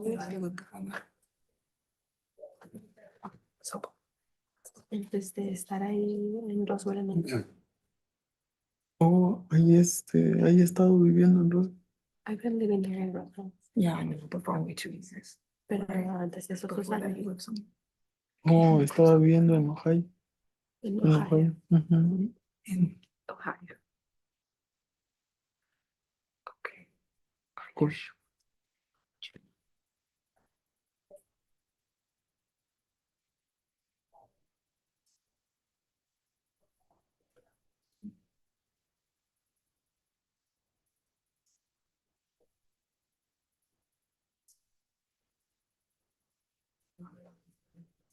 Hace un año en Columbus y aquí ya voy a cumplir los 2 años en noviembre. I was a year in Columbus, Mhm. and then in November, it'll be 2 years since I've been there.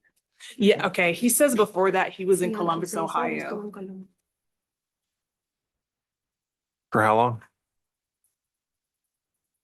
Almost a year. So what I think he's saying, Judge, is he lived in Ohio for about a year. He came here. Before that, he would have been in his home country. Antes de eso hubiese estado en su país. México. Right, in Mexico. Sí, correcto. All right. And so is he a lawful citizen at this point? He is not, Your Honor. All right. He is not. All right. What else, Ms. Legend? These cases can be difficult, particularly when there's a concern that someone might flee and go to a country they were born in.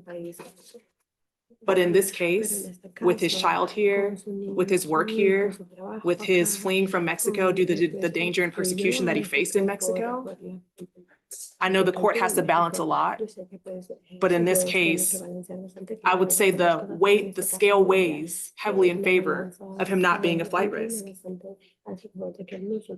And what I would ask, and I'm sure the court will put any restrictions that the court so desires, is an ankle monitor or a high bond to secure his return to court. And lastly, I would just talk about obstruction of justice here. He cooperated with law enforcement, conducted interviews with law enforcement, and that is why the state has talked about a reverse Jackson-Ditto motion here. So for those reasons, we are requesting a reasonable bond here, reasonable bond, no higher than $50,000, with any conditions the state or the court deems necessary to ensure his return to court. All right. Thank you, ma'am. Ms. Rutland. Yes, the state would be requesting that this case remain in a no bond status. We do believe the defendant to be a flight risk. It appears he has very limited ties to Georgia, and those ties include the shared home of the victim and his child. And even if she doesn't live there anymore, we're not sure if the apartment is still being leased under their names. So we don't really know where he would be released to. Do you know where she is? I don't know where she is, but I don't think she lives in the apartment. Okay. We also believe that in this case, there is particularly high risk of intimidation of witnesses. In this case, Your Honor, it is a domestic dispute, and while he was holding his child, he punched the victim in the back of the head. He then set the child down, and as she was on the ground, he continued kicking her, punching her until she lost consciousness. At that point, and he did conduct an interview with the police where he admitted to these allegations. He also admitting. Let's get specific there. What exactly did he admit to? The police report states that Maber stated he felt disrespected due to the night's incident and slapped Roberta in the face while holding the juvenile. Maber stated that he then put the juvenile on the floor while Roberta was on the bed, and as a result of the slap began to maliciously kick Roberta in the face. Maber advised that when Roberta began to lose consciousness, he stopped. He stated that he did use isopropyl alcohol to attempt to wake up Roberta. This is corroborated by the victim, Miss Roberta's statement. She said that he put alcohol underneath her nose and told her, "I'm not finished beating you." He then, after his interview, I have notes here that he did attempt to visit Miss Roberta in the hospital and put her in fear of telling her story until her father was able to come to the hospital. So he wasn't arrested at the scene?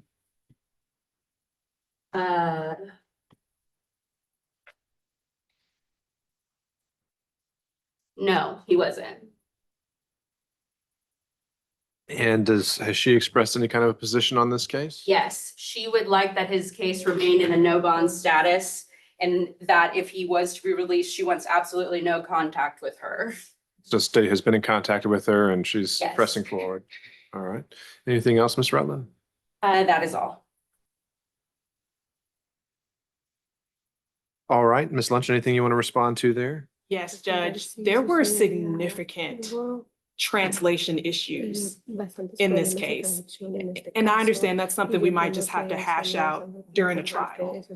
But even in reading the police report, it didn't make sense. But you've got the video of this by now, right? That's right. Okay. And And so what do you again, find on the video? that he did not ever say. And I talked to Miss Willingham and she said, well, maybe the confession where he said he kicked her in the face wasn't recorded. The recorded video I have, he vehemently denies ever punching her. He does not say he kicked her in the face. And so that's something we've been going back and forth about. And I've asked the state if they could get somebody to sit down and interpret that video. It's a huge problem because that's the basis for the aggravated battery.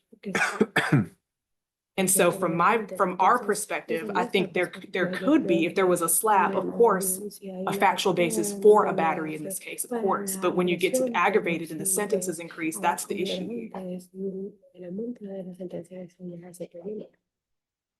Judge, if I may add one more thing to, on the point of the victim's injuries, she suffered a right orbital bone fracture, which the hospital attributed to blunt force trauma and not the fall. She fell 2 stories, Judge, from a balcony. She jumped. So, I mean, I guess we'll have to have a medical expert to talk about that too. I can't. And does he have any other, other than the 1-year-old who I think is now being cared for by the alleged victim, does he have any other family here in this area?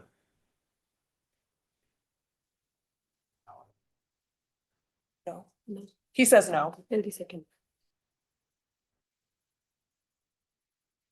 All right, so, starting with the initial analysis of the bond is community ties, and that's where the burden of production falls on the defense. And what I'm hearing is he's been here for about 2 years working in a restaurant, and he doesn't have anyone else here, and now his child is likely out of the picture as well.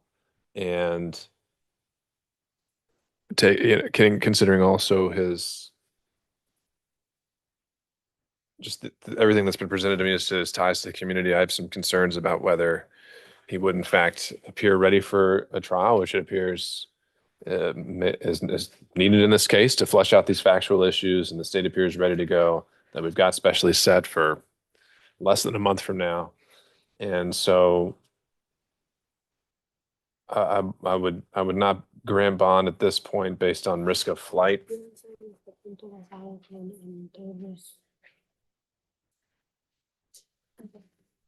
But counsel, if at the calendar call on the 26th, I think you're already noticed to appear, if you want to renew your motion at that time, and circumstances, we can see where we are at that point. So I'll be interested in hearing exactly what you've been able to learn about this recording, because it also, risk of flight, what weighs into that is the weight of the evidence. And if the evidence is not as strong as the state has proffered, then that's going to also slide that scale potentially back the other way. So for now, though, I'll enter an order denying the motion for bond, and we'll see you back on the 26th. All right. If there's nothing else, then we'll be off the record.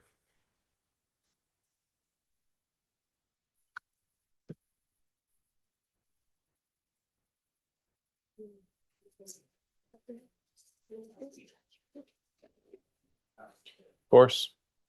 Miss Golden for the sake of 30 seconds. I'm not sure what position she was, Ashley Golden. 20. Number 20. She qualified for our service as a judge. I am not sure if I'm keeping that case necessarily. I've had the other one. It's gonna be up to mine. Right. That would take suspicion that they're probably gonna let me keep it, so we will plead not guilty today. And waive formal arraignment. I cannot waive arraignment or do anything with the non-complex case. I think that would just. Has that actually been transferred to us? Do we have it? Okay, so we'll set that one for a different arraignment.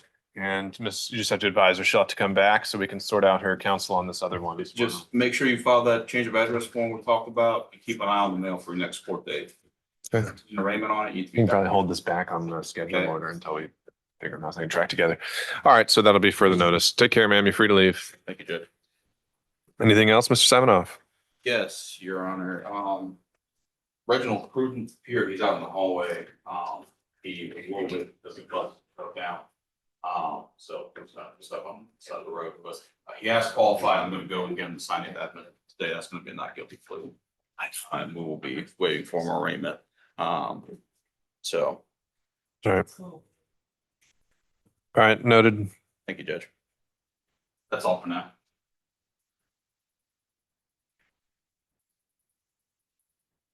He's in the hallway because he Yeah. didn't tell. After I've had him sign indictment, may he be excused? 23, that's fine. Yeah, I bet.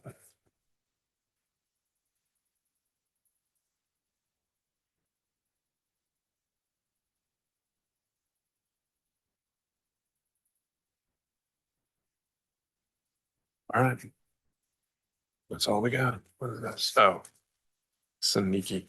Can you email our interpreters and just see if there's anybody that does something like this? I know we don't do a range. Yeah, but call, I'll call the neighbors back.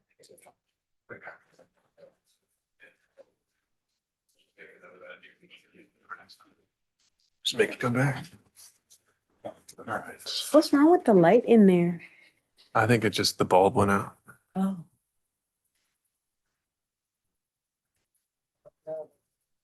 Yeah, thank you.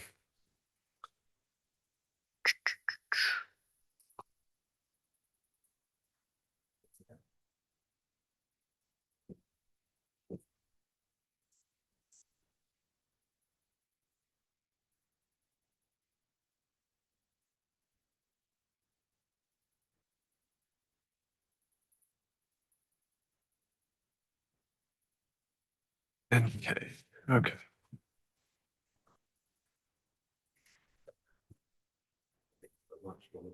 Yeah, let him know. There you go. All right, Mr. Danso.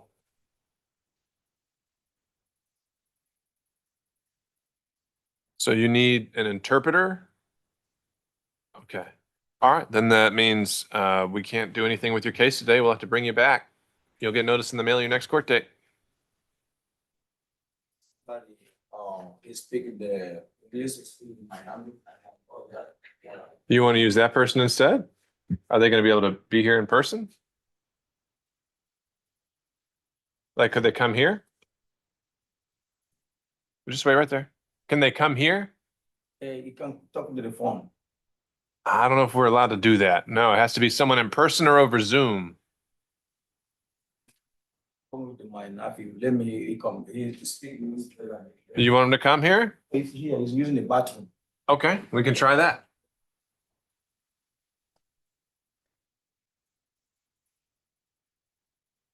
Who's got that case for the state? This is position 15. I think that might be yours, Mr. Pennington. I believe it's Miss Willingham's actually. I can't keep track. This is a DV case? Yes. Okay. From my notes.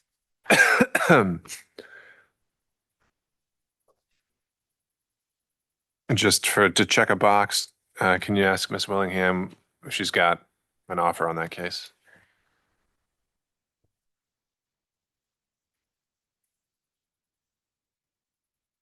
All right.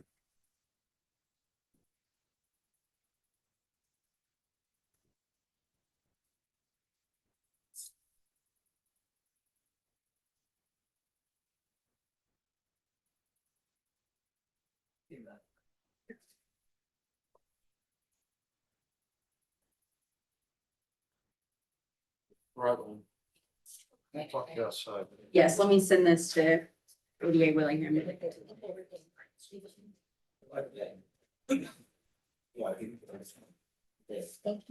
Yes, ma'am.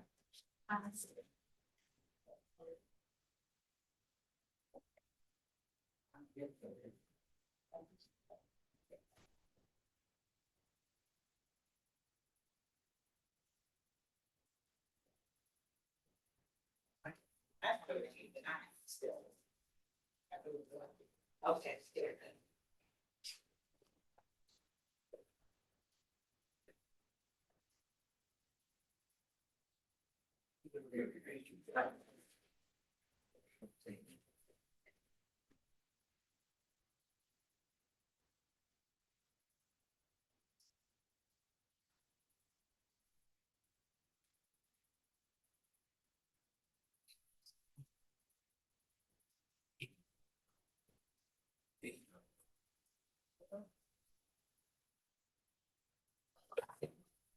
Oh, shit.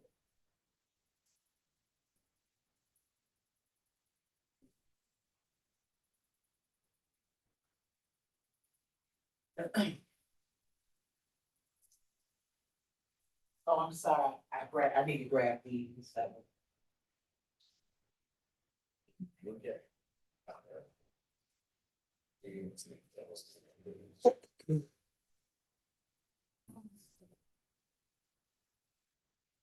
Sorry, I'm not too bad.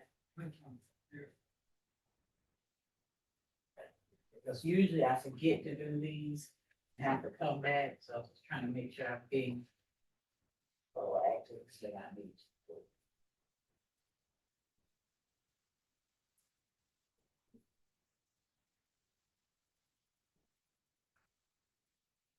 What's wrong with the argument?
back there.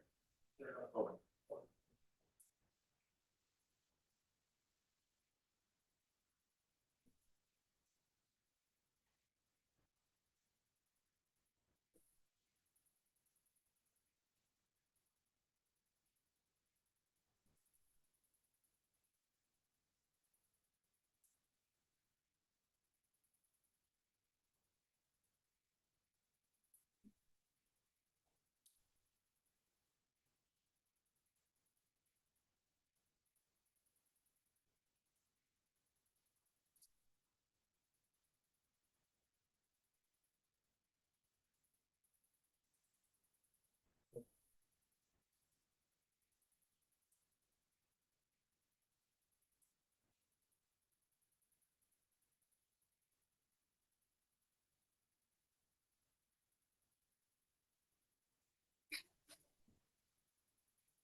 I'm asking first.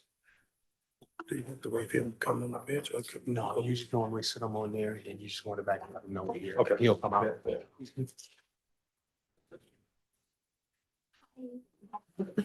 Hi. Absolutely. Love that for me. Miss Ratton, hello, how you doing?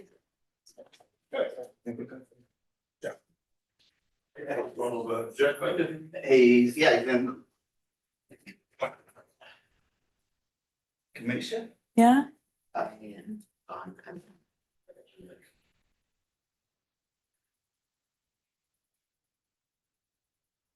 Those guys. Okay. Is Judge coming back out? Oh, so I can go back to.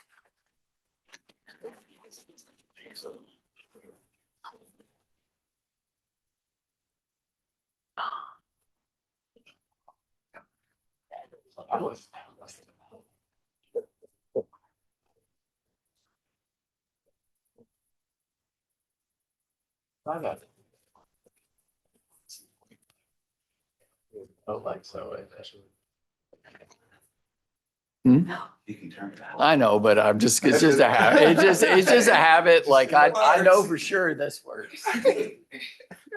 That's crazy. How you doing? Okay. Well, hopefully y'all won't be here too long. Yeah. Get you in. You still running? Huh? Still running? Yeah, I do. Okay. I do. Yeah, yeah, Okay, yeah, good yeah. deal. Yeah. I mean, I'm not any great runner, but yeah. No, I put it in. I'll try. Hello. Hey, Your Honor. How are you? 44 Yeah. on a Friday? And well, you've been going at it 2.5 hours and you get 44. Get it in. All right.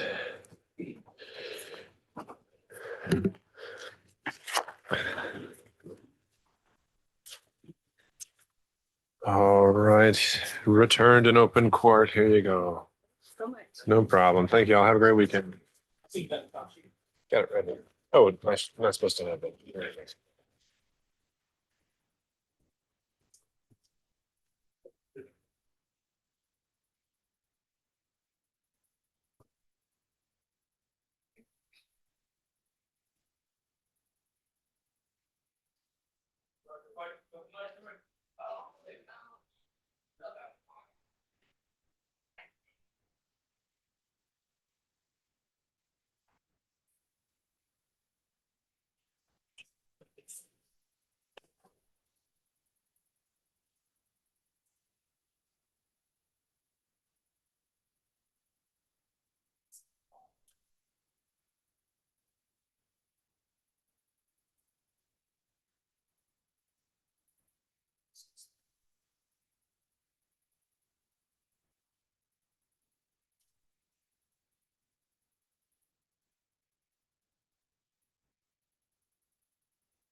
They're gonna be a while, aren't they? Just waiting for one case, but it's final plea, so it's like, Oh, man. Want me to do it? no, we gotta think, I mean, she's gotta talk to him. Oh, okay. And come back and we're gonna talk about trying to resolve it today. I don't know if it will. Okay. Let me know if I can help any. Yeah, no, I have this fleeing. yeah, He went 60. huh? He went 60 and a 40. Uh-huh.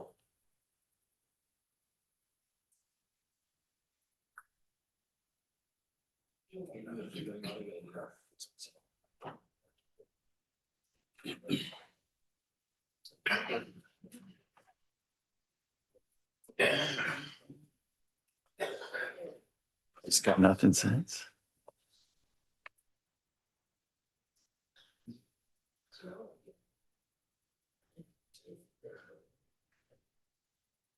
He's got no other arrests.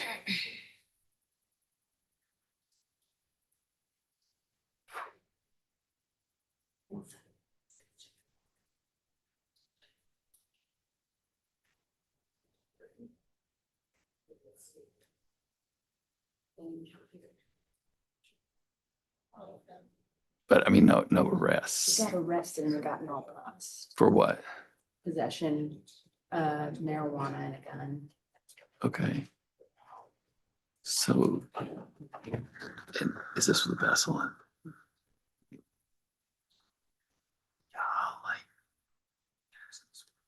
I mean, do we have good evidence? I need to watch the video.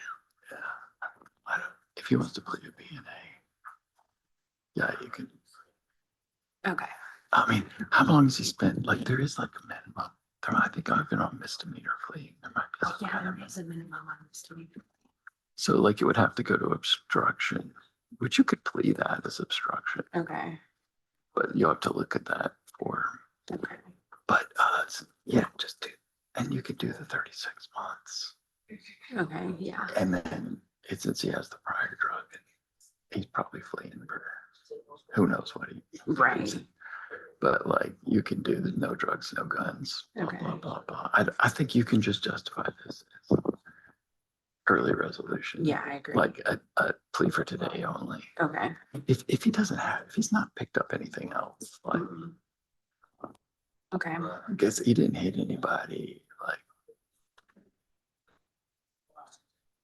No, yeah, just check on, see, like, there might be like minimum time on there's it. a minimum 30 days for, Misdemeanor plea. yes. I mean, he could, if you want to do misdemeanor fleeing, he could do weekend jail or something, but I think you're stuck with the minimum. Yeah. Like, I'd have to, Okay. Dessalin will know about that. Okay. So I don't think, I think if you can resolve it, just, you guys too much. Yeah. Get that one off. Okay. Thank you.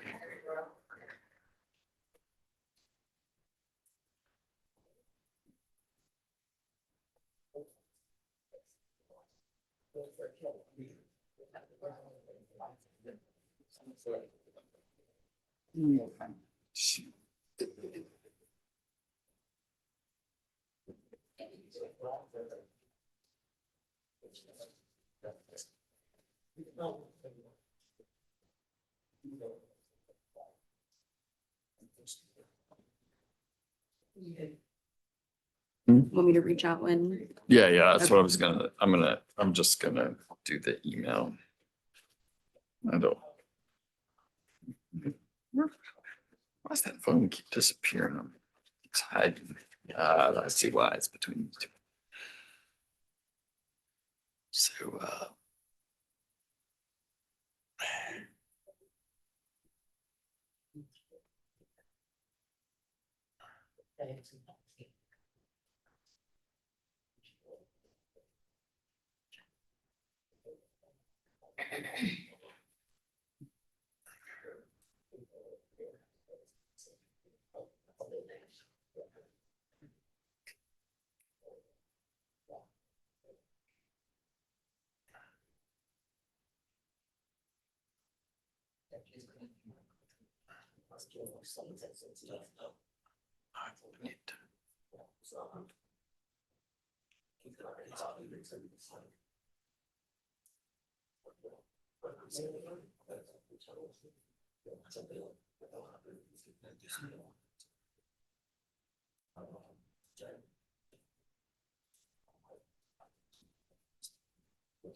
He said he gonna look off.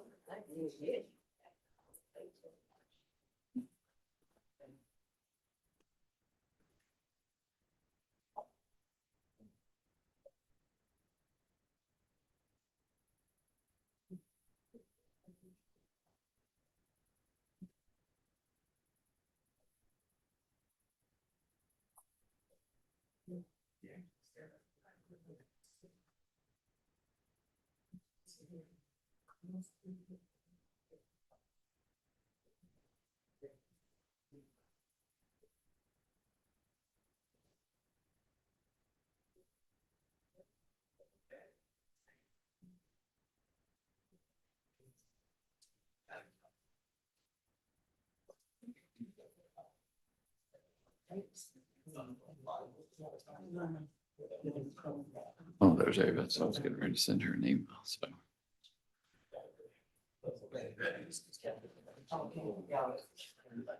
I'm still talking.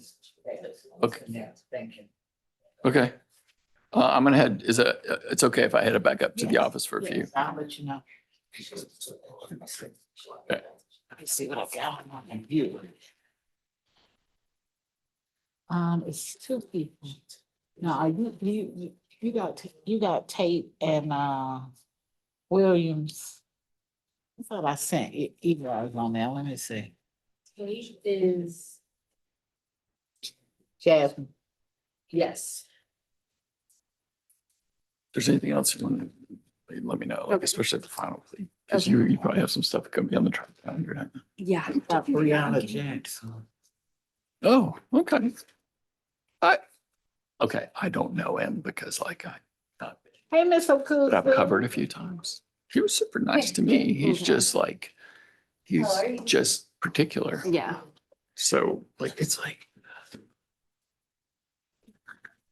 I'm in,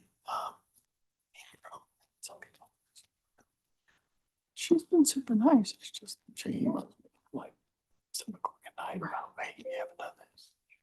But like, it's not, it's just, she just has her expectation. Right. Like, so I don't, Yeah. you know what I mean? Like, don't fear it. Yeah. Like, Yeah.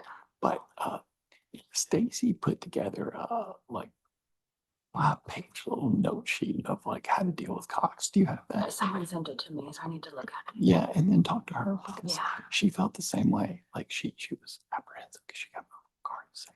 Okay. But then she got in there and she has nothing but really good stuff to say. Okay. So like, don't Yeah. like I'm a very transparent. I mean, it's good. I mean, this is like a lot. Yeah. But I mean, the only bad thing about working from here is that the complex caseload has got. Yeah. You know. Yeah. It's,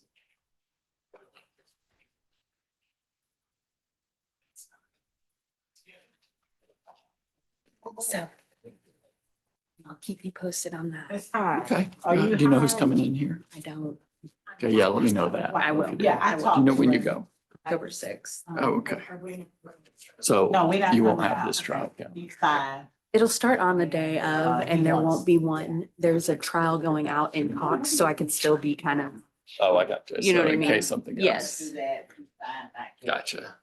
So I went back to Plea. But yeah, don't. Okay, okay.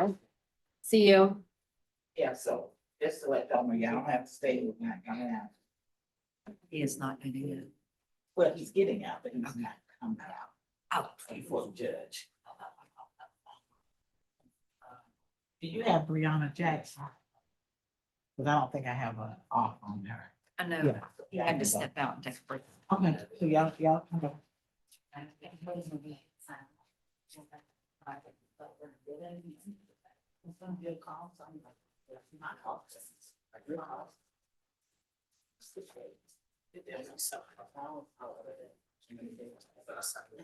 So, you know, but all I can do is talk. He did pay me a compliment. He said, "I'll have to get he's gonna get a lawyer to see my doctor." So I told him I appreciate And I it. agree. I mean, I told him I appreciate that, but he gotta care about himself. Yeah. I mean, get that You part. can lead a horse to water, but you Can't make him drink. drink. That's right. So I mean, all I can do is keep in contact. We'll see where it goes. I just want to let y'all know, so y'all not staying around here all day. Okay, here's the staff. Okay, so Daddy, he gonna, do the bench, I mean, he gonna do the ankle monitor and stuff, he wants shit out. And, so that's what we're gonna do. I don't know, he said, he didn't say where. Yeah, I'm just giving the information. So that y'all don't have to stay here all day. It's not even coming out. So, yeah. Right, that's what we are. Brianna Jackson is Willingham. Do you need an offer? Yeah, I need an offer. Yeah, y'all can go and go. Thank you for coming. I told him he was glad y'all were here. For him. Yes. Okay. All right. All right, thank you all. Okay.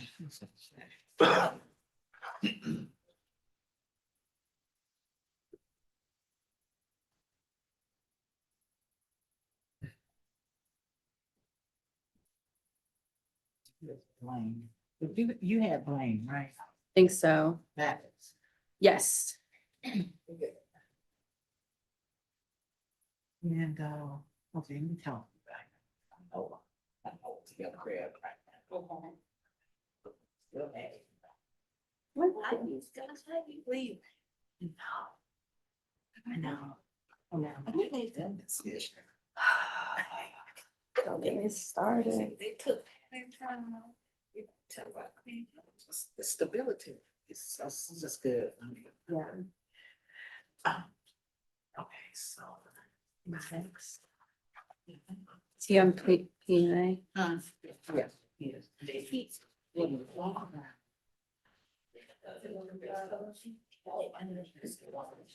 apologize. And, yeah, I don't know, the terrorist practices, they stole his stuff. Out of, he's living in this house that the man gives him permission, and so he wrongfully evicts, and they were trying to get their stuff out. Other people were coming in, stealing the stuff. He was mad, and he said something, which, I mean, you know, that's really all this is. This is not the kind of case that we need to waste our time. I thought I already sent a probation out. I don't know, but he's just trying to move to Texas because his mother lives there. I talked to her a couple of times. And right now he's staying here with a friend just so he can take care of his, just, you know, his legal troubles, but he ready to go as soon as we let him go. What was your name?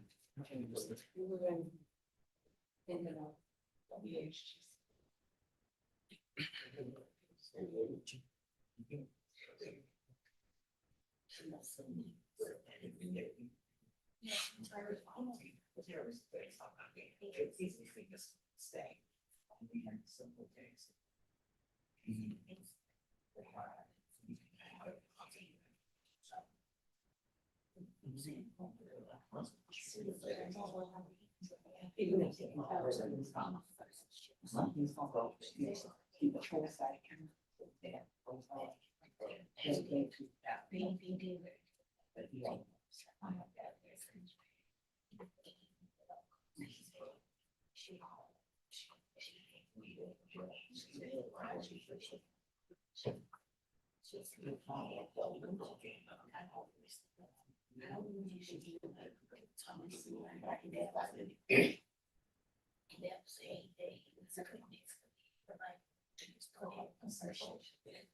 Did I say that out loud? Because I'm saying it. Let me see what happened. Don't look people. Ain't nobody. And he's fussing because they done took his stuff.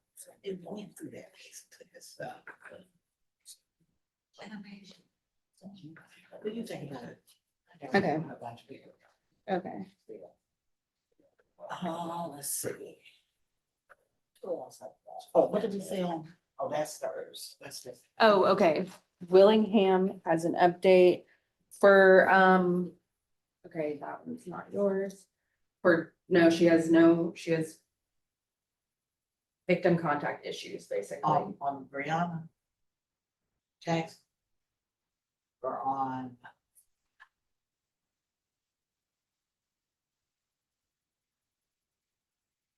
Yes, I'm Brianna Jackson. There's no offer right now. Okay. I just need her to sign and do all of them.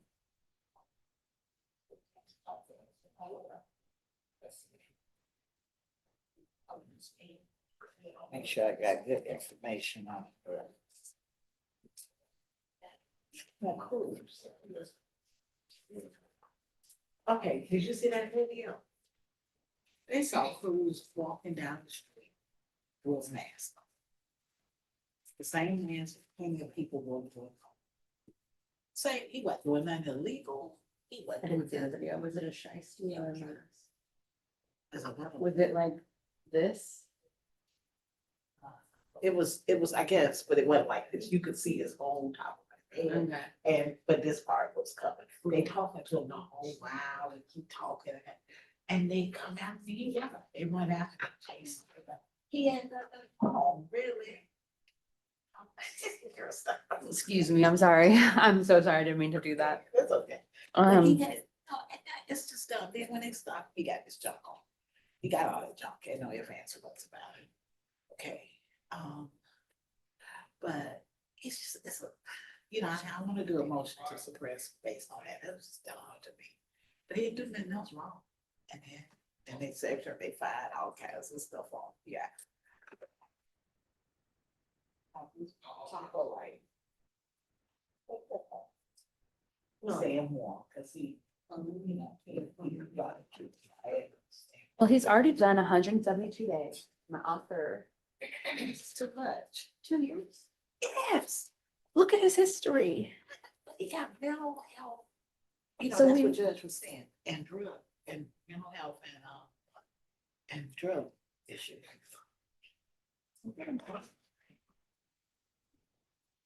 I know, right? I think that should really, honestly, I should have taken a different route in life. Really? I think guys agree. Yeah, I should have. I agree. But.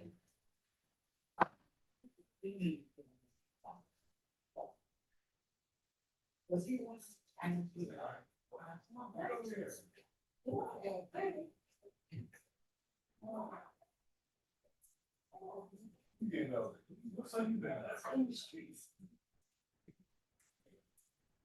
Oh, yeah, he is. Let me see how he's doing today, because he was not there yesterday. Let me talk to him today, so I got two critters, okay. And Kelvin Williams, was he your? I think so.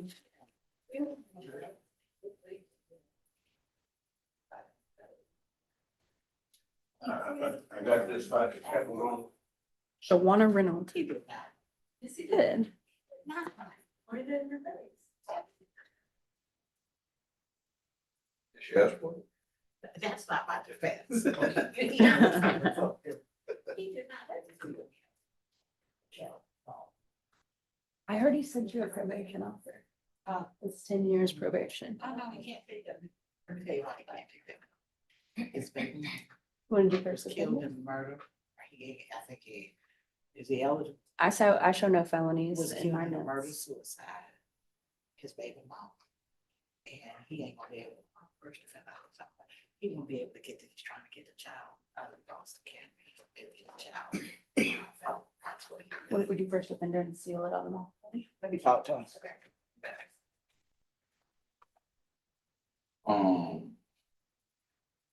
Okay, so.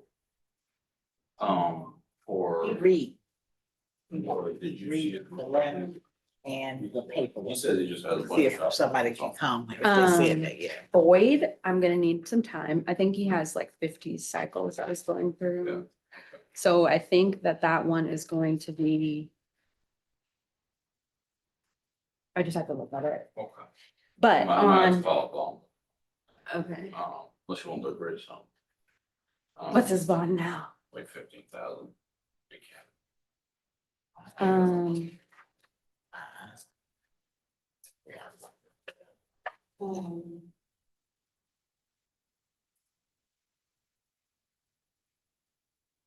mean, if he's. 55,000. $5. Oh, that's right. That's probably all like, okay. I'm just saying. I mean, if Right, you're he's- not lying, not lying, not lying. Frick or Laplex, then I don't know if it's got any kind of cap. I'll just follow motion. Okay, Put it- so on Stewart, Uh-huh. I can do for today, a misdemeanor fleeing and eluding, but he would have to serve minimum at least 30 days, and he served like 15. Okay. So I can do that, I'll talk about okay. I think he served more, but. Maybe this could be, I don't know, Yeah, it's been pretty. okay. But then, yeah, probably. What are we doing with the rest of the charge? Are we just like 12 months probation or what? I would want 36, 36 months probation? Yeah. Serve 30 days. yes. Um, He could do first offender too. Oh, wait, no, it won't be. I'm not gonna. I gotta talk to him about the license suspension stuff. He's probably gonna take that. Okay. And then Pro said, 6 months on the plea, right? Yes. Did we talk about how much probation, on the other stuff? No, just let me look at it again. Let me go find him in my notes. Okay. What we said about. Cause he'll do the 6 months. Okay, We just need to get the rest of the details. I'll sorted send it so I in an can- email right now. Yeah, that'd be great. You know what, thinking is? It's a fancy word for changing your mind. Oh, yeah.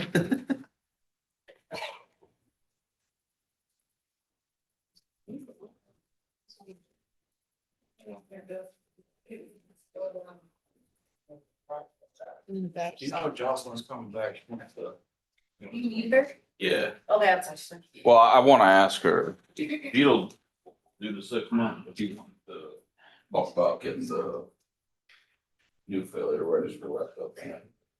Okay. I took seven. She emailed me that, yeah, she's got a violation.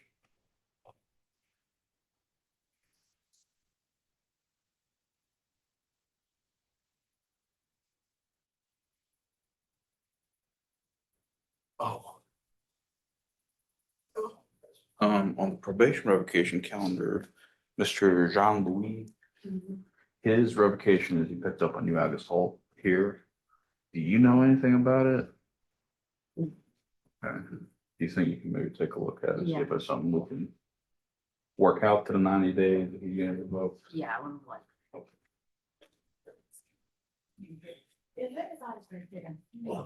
No. If boy, anybody, you know that. Do you know if any of them gonna go?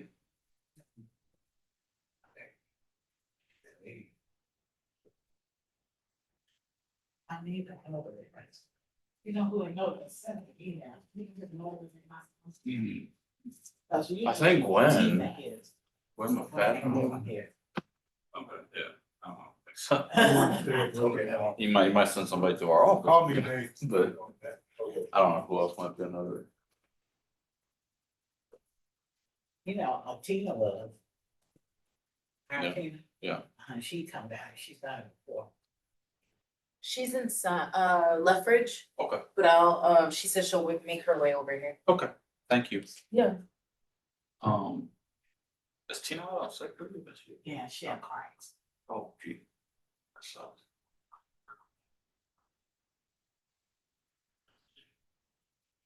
Okay, it's been cold.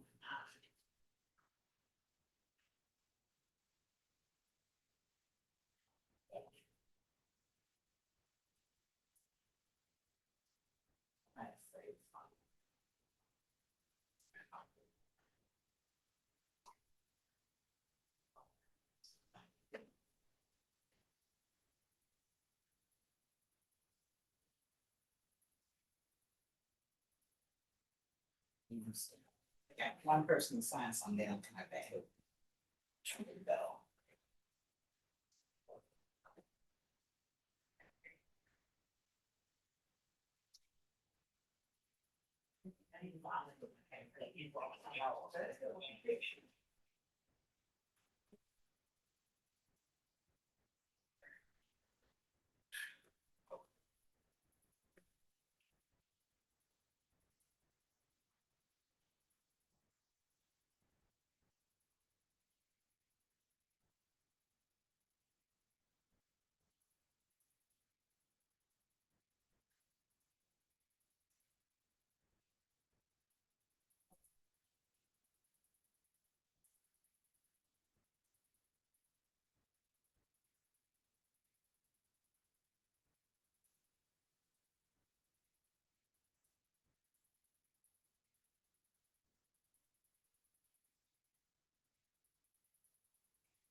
You know,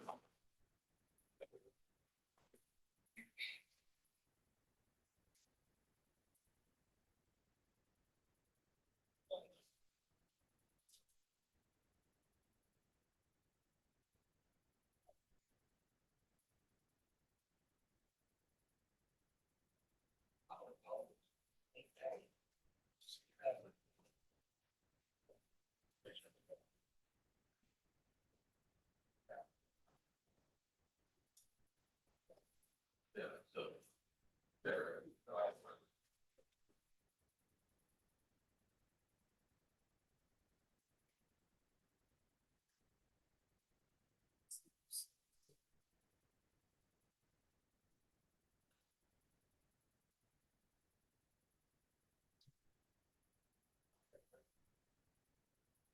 I get that. I understand that. He's gotta get his life.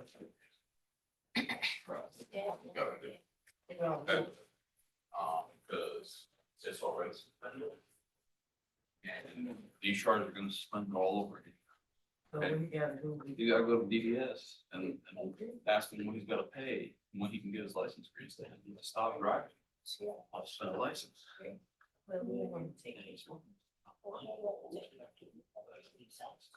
then one up in jail. Okay. I want to tell him that too when I get back there, okay? Yeah.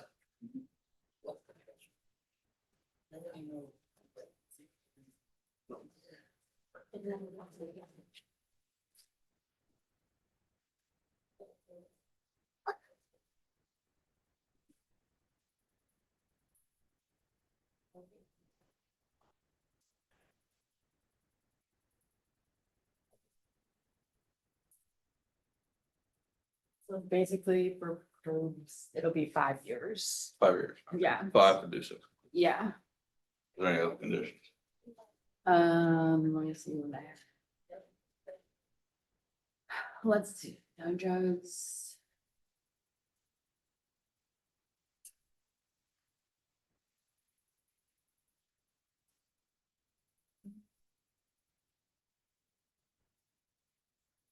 Abide by DDS restrictions.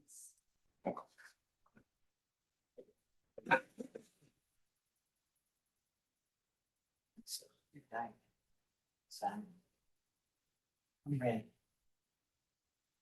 Like for that. Yeah. Maybe it's. Yeah. I need to stop now. Get inside, get up.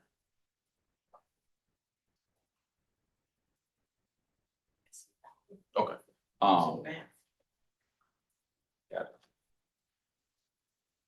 Okay, now.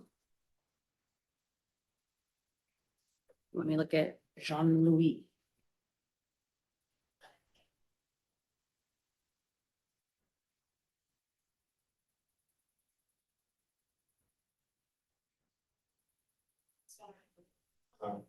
Forgot it was a juror back there. I'm trying to go to the bathroom. Yeah. I forgot. I opened that door and I'll show you something. turned around. Even when like this, no cell phones allowed in the court. It's my last warning. Gotta put them cell phones away now. What?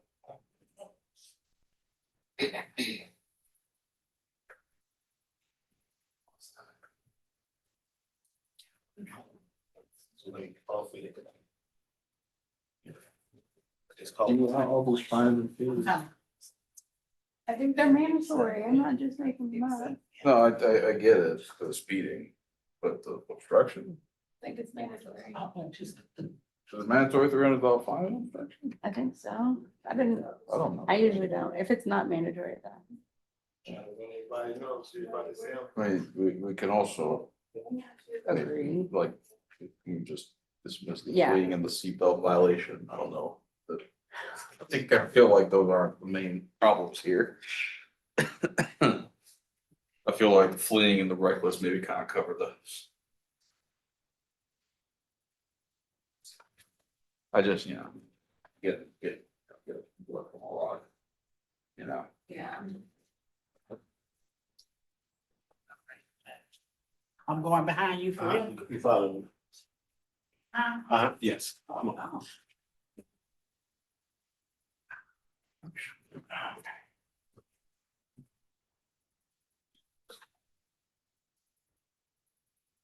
It says misdemeanor obstruction with misdemeanor and at least $300 fine.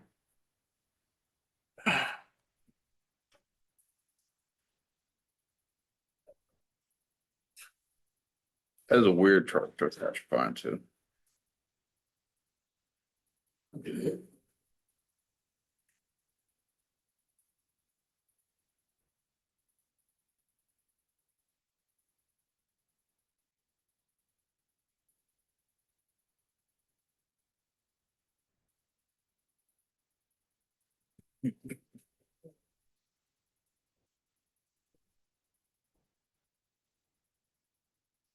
Oration skills.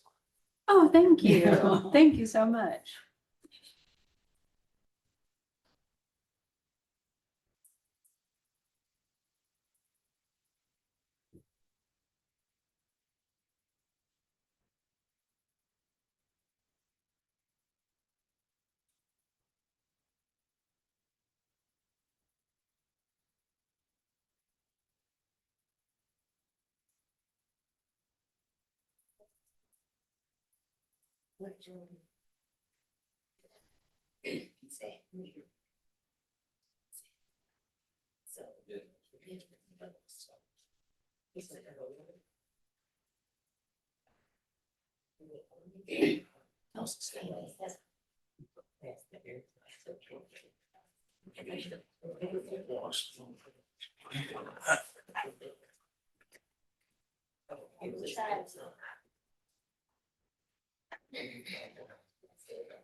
See.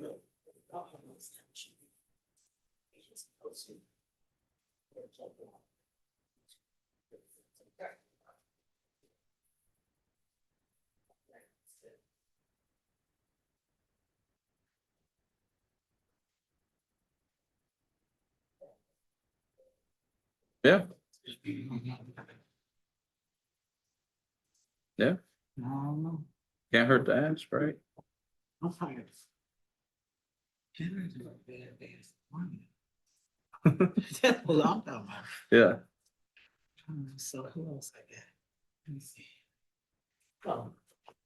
Around this and that. Come on, help. Get in your head. It can be.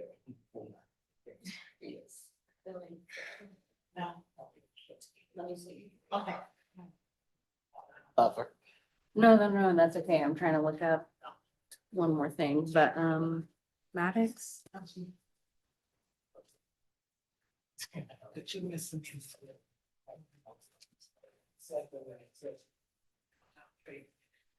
And so, when they joined, transfer his probation to Texas.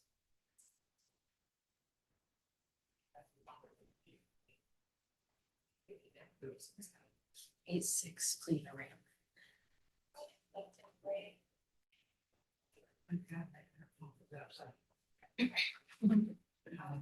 I get it. I'm there.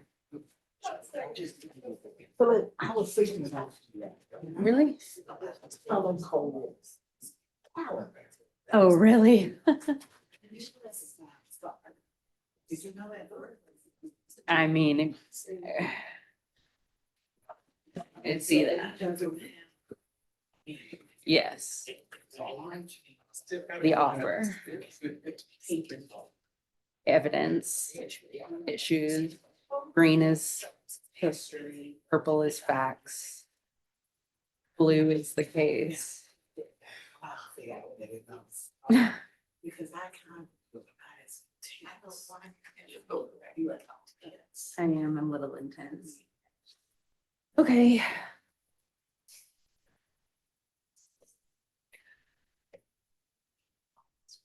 He can't have the felony because, or this was a different one. This is a different one. So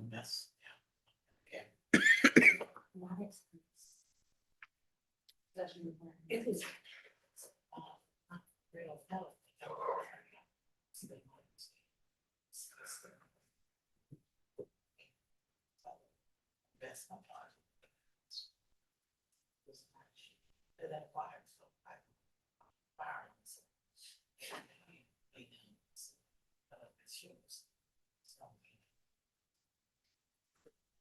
I don't know what it is, I'm not bad. Right down, not.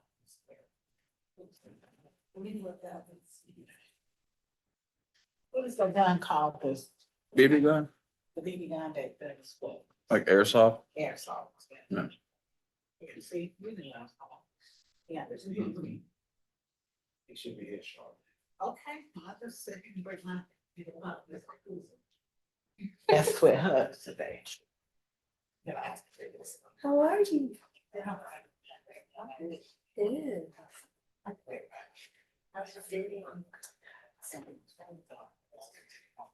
Oh my God.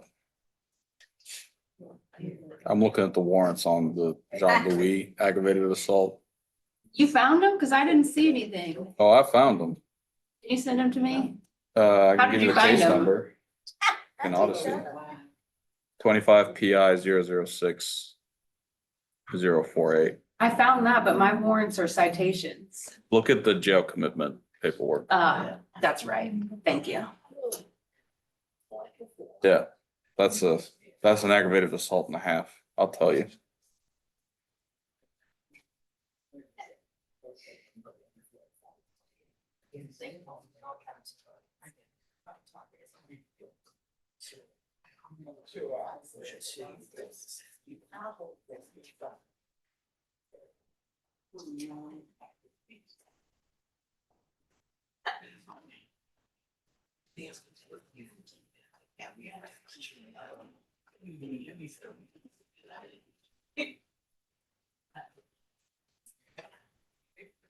That's when you finish? No, we're talking.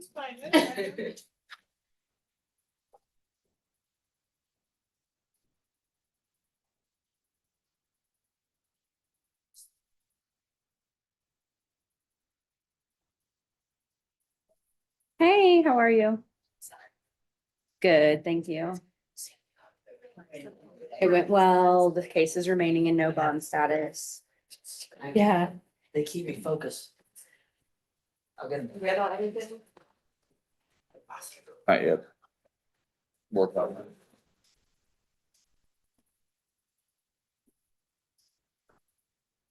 Yes. Oh, no, oh, no. The, Donso is, he wants to go pro se. Yes.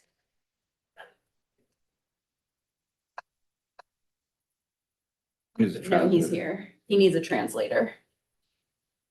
Brought one. Oh, he has a translator.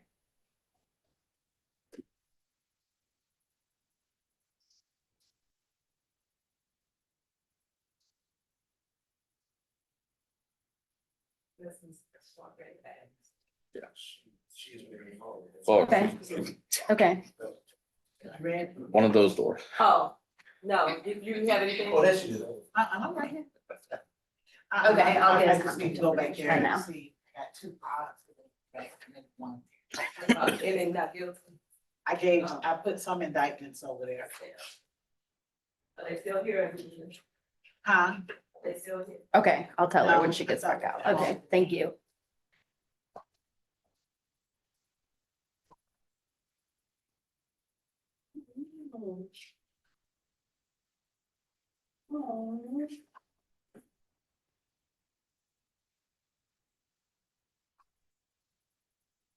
Okay, that sounds good.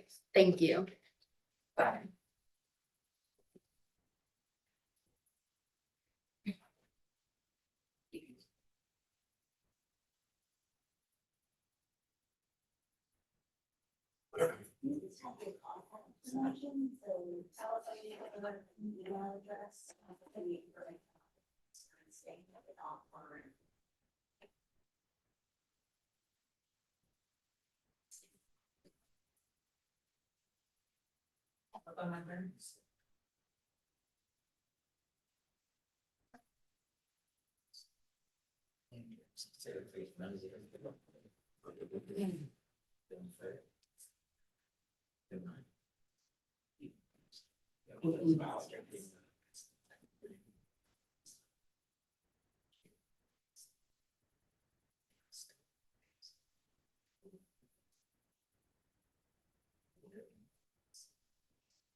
I'm happy.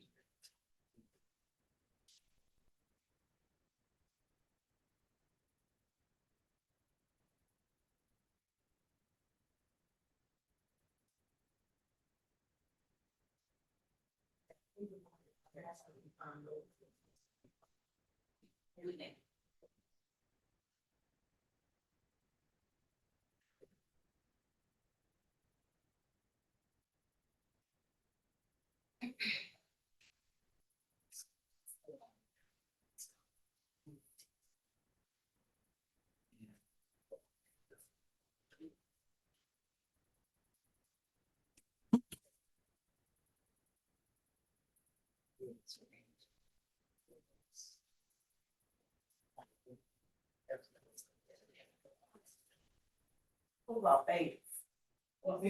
We still talk. He has a plea of one. Okay. I'm gonna pay.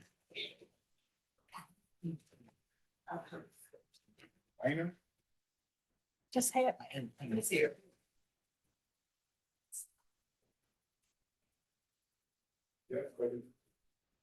It's the 1 o'clock. Yeah, I guess so. Okay. I have it. Thank you.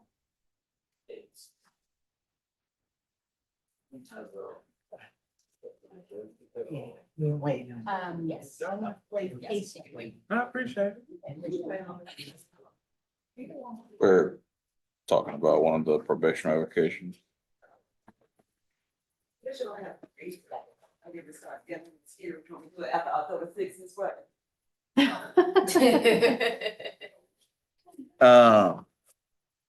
Yeah, I'm trying to see if we can work out the underline, so.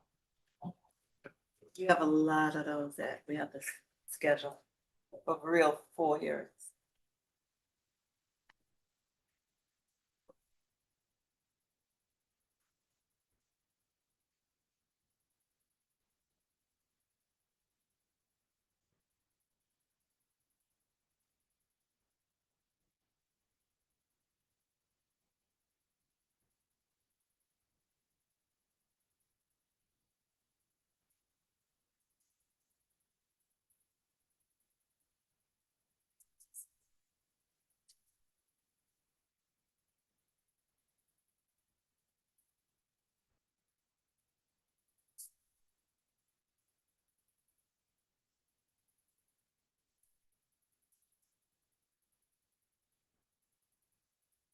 Thanks, I looked at them.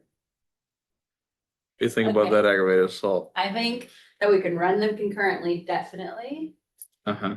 and maybe do the probation concurrent as well. He has 4 years of probation left on the other case. Can we maybe not have it be an aggravated assault? Okay, let me look. I mean, raising a bottle, come on. I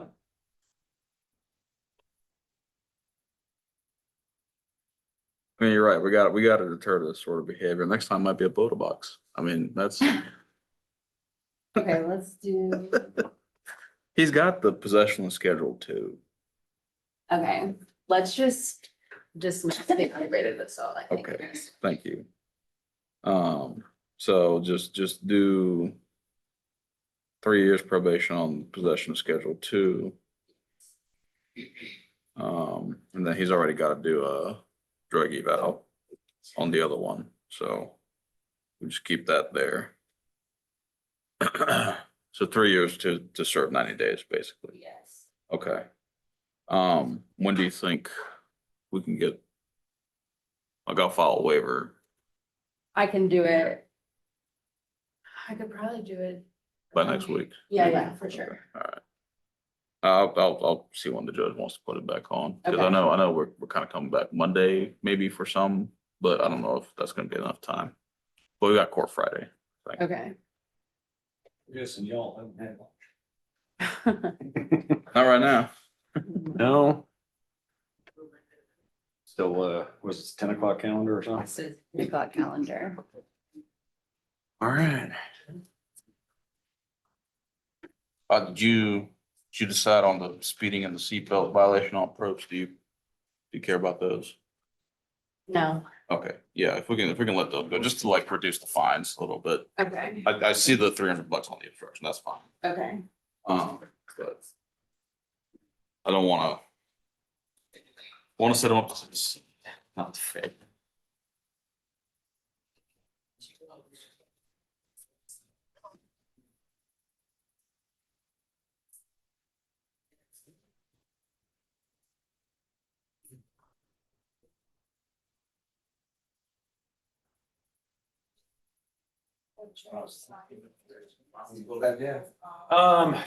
You got minor up? Yeah. I can wait. How do they, do we do the paper signatures out here or back? Yeah, wherever you got. Yeah, I don't think they've got I gotta wait on Mr. Connors anyway, so. Then it should be for one. First of all, I'm sorry. Excuse me. I'll just wait till I have it. Appreciate it. Oh, yeah, because he's in the middle of working on some things. Do you want your paper back and then you're gonna come, okay, so next week it's gonna be. He came with the early crew, huh? Okay. Yeah. That makes sense.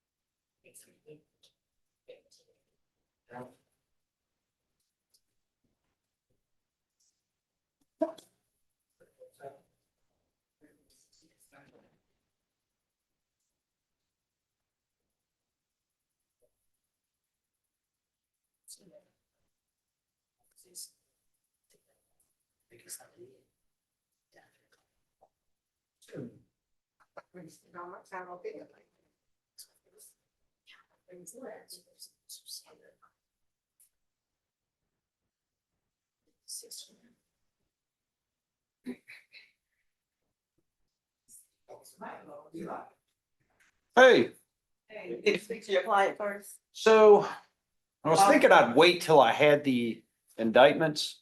They're here. Well, but I need Ms. Connor so I know what she wants to proceed on with the, I'll still give them to you. yeah. And I can send her an email to let her know you early. Well, I think she was the one that had something this morning, so I don't need to rush her. I'm just, No, but we're just waiting Oh. on the jury and we're also waiting on. I mean, if she's available, we want to rock and roll. Cause all we're doing is wait. Right. So I make sure that email, so we can get started with something today. If you don't get out of here, I know it. We're not gonna get out. What's the, so we got a jury out? They're deliberating. Okay. And then we have the hearing help. No. So that, just being the client. What's the, okay, private? Civil, Oh, oh, thank you. yeah. That's all I know is Not civil. for me. Yeah. That attorney that loves the. My biggest thing with that is those cases feel like they take forever, but sometimes these do too.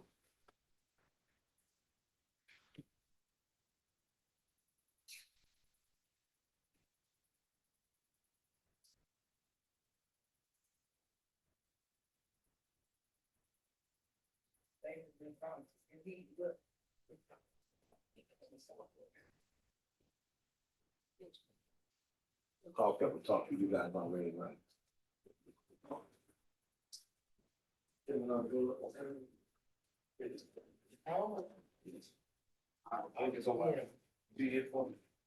Oh, there. So they right now. Thank you. I was actually here. She actually was here earlier and had to fill out form. Okay, good luck.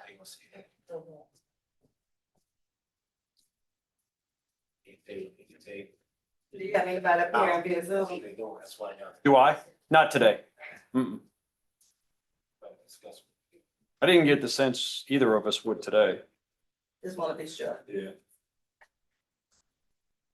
Check this line. Hey. Sir, who you here? Okay.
Y'all need me doing Googles.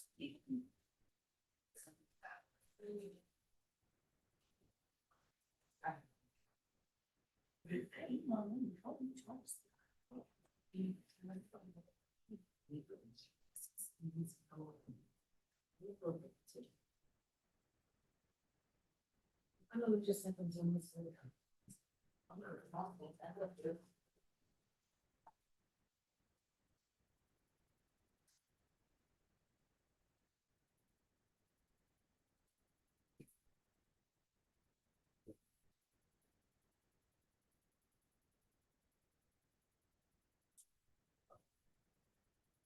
Yes, Clayton County. Right. What's the? Oh, well, okay, saying 25 25 APD. battery and false statements are writing. Yeah, but I don't see that in our system. So he could have gotten arrested and they just Never. did anything with it. I mean, unless, that's what I said, like, unless it's under, I mean, I'll look again. But if it's not indicted, I can't do nothing, and that's not a sex case, so I don't, if it was a sex case, I could wrap it up, but I don't touch other people's spaces.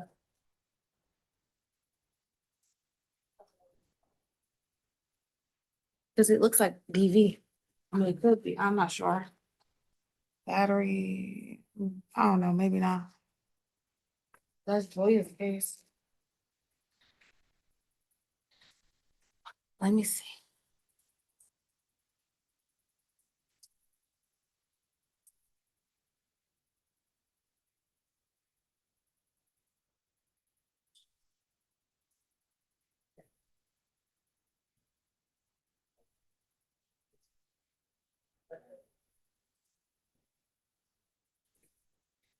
So you guys are doing it. Yeah. Oh, so put the wrong. Let me see. Bless you.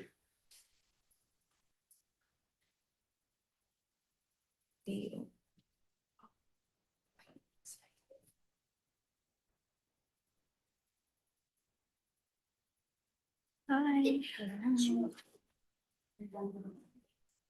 My guy didn't wanna stipulate, so we have to do a full hearing another day.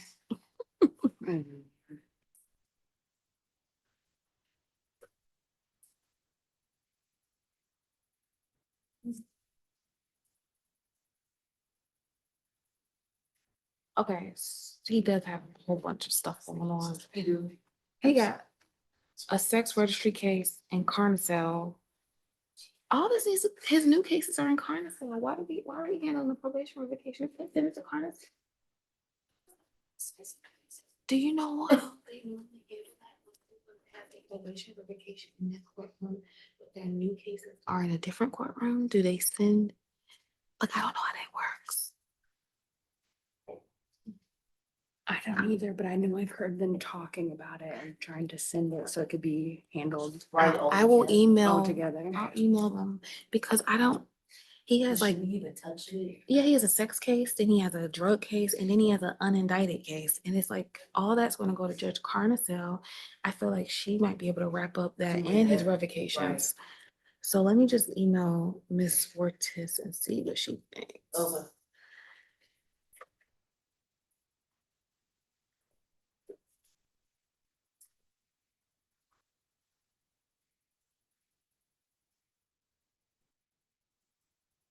So what's going on?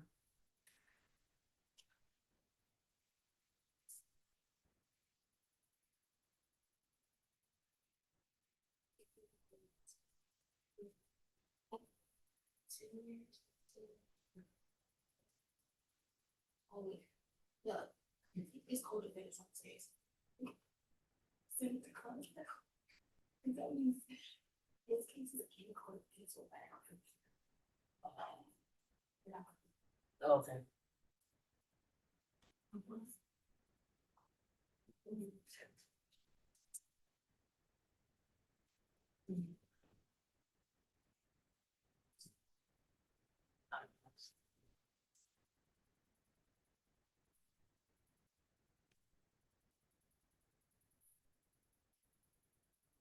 So welcome. I know. It's too much.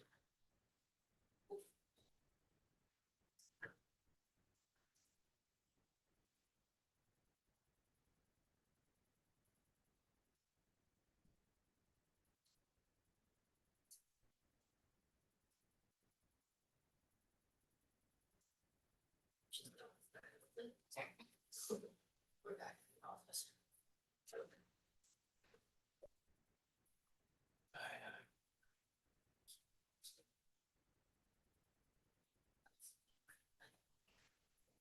So sorry.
Hey, I found those cases. okay, so he has. Yeah, 1, 2, 3, 4 open cases and they're in Carnicel.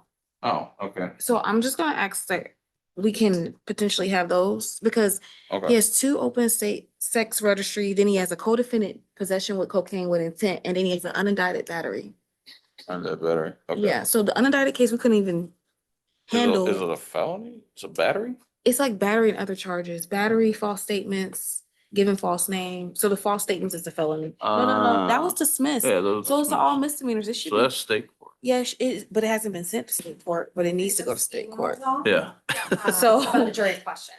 Okay, so what do you Any want to do ideas with on the the, whereabouts of proposing? with the indicted stuff? Well, I can handle the sex registry cases, but I can't handle that drug case. The drug case not indicted. Well, it is indicted. It is? Yeah, but it's a co-defendant. Oh, the 24 is, I thought it was Yeah. a 25 PI. That was Yes, sorry, that is this one, the misdemeanors. So Okay. I can handle the sex registry stuff, but then she will have to handle that drug case. But then that means we gotta bring the co-defendant in here too. Well, I don't know who the code, I don't know if we represent him in the drug case or represent the code. I need to check that. Okay. What do Well, you want to do with the, well, that sex changes case? things because I think the 6 months was just for this. I don't Sure. think we knew he had to open stuff, so. Yeah. I didn't know he had all that going. And he's never, he didn't register in 2024 or 2025, which are the basis of, The registry?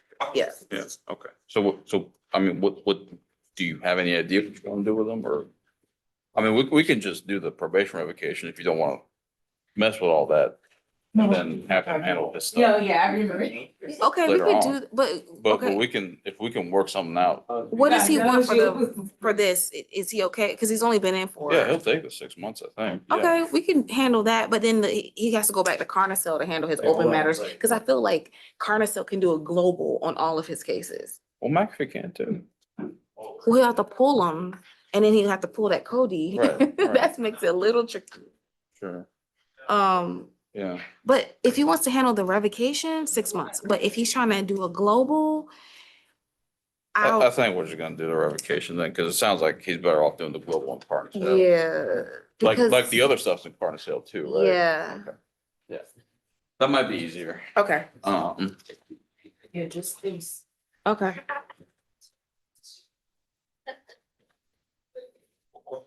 So we're gonna handle the revocation.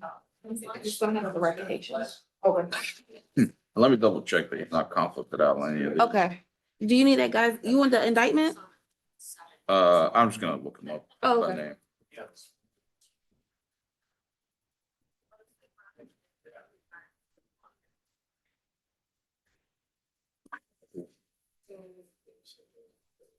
He'll take the 6 months or essentially.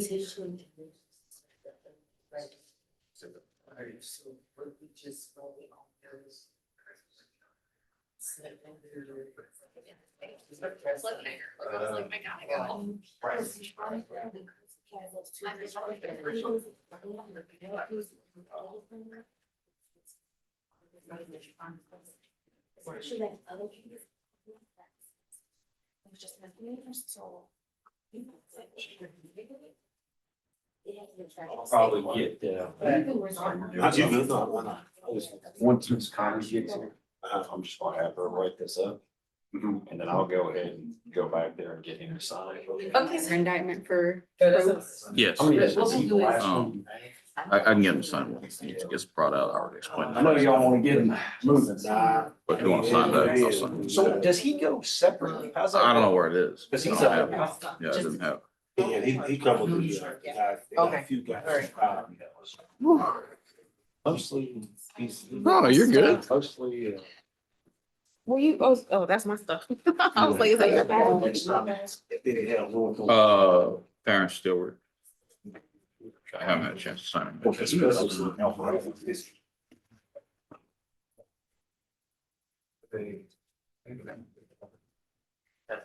Well, the reason I ask, I know where he is, how, I know there's no. Ooh, almost. That officer's being held for a cop case, but to me, it was interesting they were together. come on, man, see. Yeah, pretty much, that's. This just probably makes sense. All right, if we could have our civil folks reassemble. I don't know if you need to spend too long. If we could just get our court reporter and counsel here. Oh. Just plug it in. I mean, we could also, why don't we could just have it as a bench conference, I think. If you can just pick it up on one mic. We have a note. Oh.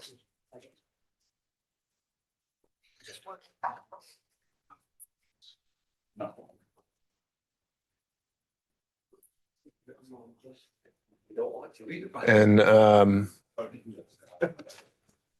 Mr. Michael, is there anything on your end we're waiting on? I am waiting on Ms. Connor just to see how she wants to structure the meteor of the two indictments. Sure. So that I can get him signed up and ready to go.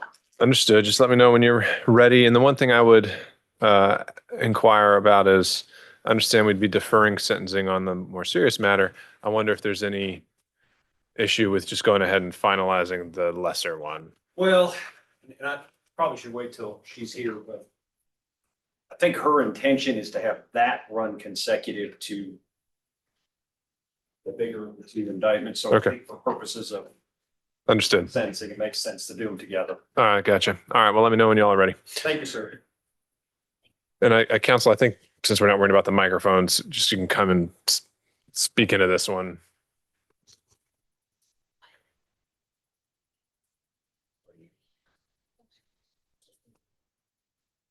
What's that? It is. I like it. I like it a lot. It's helpful. I saw you using one over there. I really don't do anything except just write on PDFs, not really exploring all its other quirks. Right. Keeps it simple. Okay, we're back on the record, and I think about 5 minutes ago, the time now being 12:50, we got our first jury note. I've marked and labeled it as, and we'll tender it as Court's Exhibit 2. And reading into the record, it says, question, in the case of negligence, if both company and individually are guilty, A, do both parties have to pay damages? B, do we determine which party is responsible for payment and it's signed and dated by the foreperson? And so I'll provide that for inspection by counsel. And my initial reaction to that would be to handwrite an instruction that would say that you should determine the total amount of damages applicable to each claim and note that amount on the form. You should not, and whether and which parties are liable, if any. You should not concern yourselves with payment, something along those lines. But you can craft language, and if you have any input, welcome to hear it. So I think that the question is, if both company and the individual are guilty, are both parties liable for damages? I think they might be confusing the word liable and guilty, because that's not really Yes, a word, yes. right? I think what they're asking about essentially is liability. If both parties are liable, Right, does that mean they're both liable for damages? right. And the answer would be yes. I don't think it's, my response is I don't think it's appropriate to respond. I think it's clear on the form. They've been instructed about this. I think they should be referred to the jury instructions into the verdict form. I mean, the verdict form breaks it out separately. And they may not have looked at that carefully. If I may, Your Honor, I think the answer is yes, but there is some nuance here because they could apportion liability between the company and the individual. Well, we haven't, I mean, apportionment was not ever raised as an issue. I think that's something that would have had to have come in pre-trial. There's a whole jury instruction about apportionment. So no matter what happens, if both parties are found liable for any of the defendant's claims, it's joint and severable just as a matter of law. So, I mean, the answer to their question is legally yes to A, if they're both found liable, but I just don't know if it's worth getting into the nuances of joint and several liability here. And so I do just want them to follow the verdict form, which I try to kind of have lay that out. So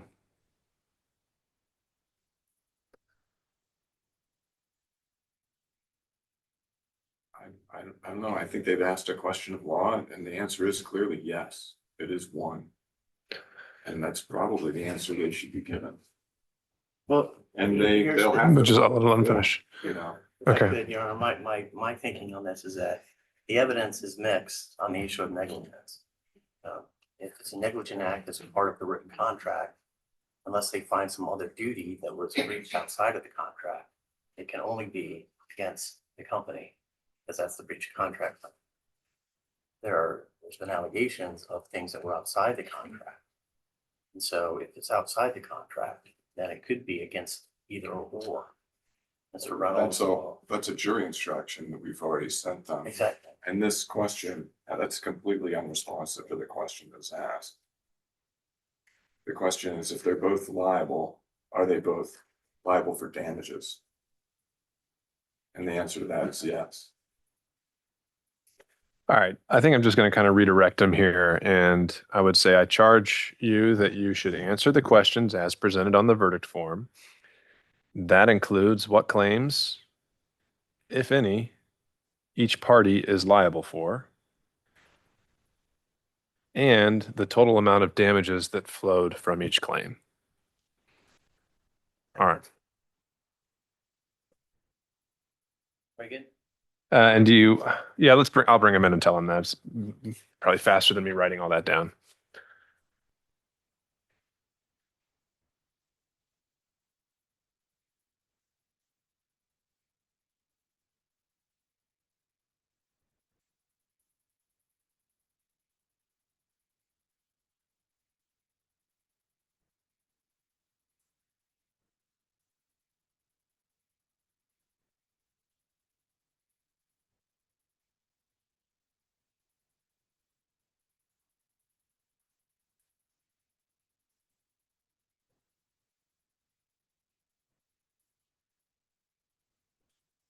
About the jury.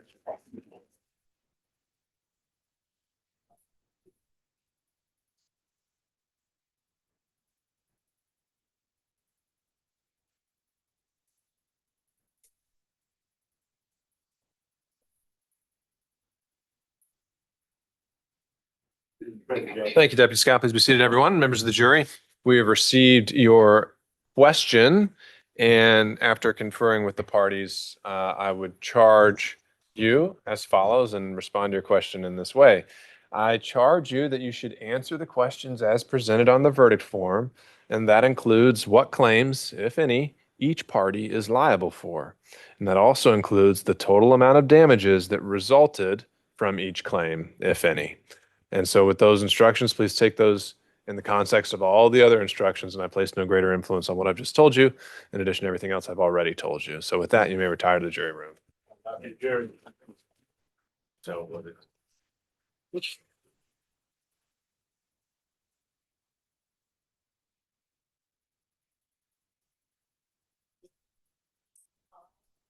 Always. Thanks, sir. Just clear, Joe. Deputy Scott, so I'll hand this note to our court reporter and we'll go back into recess and off the record unless there's anything either party needs to bring up. All right, we're off the record.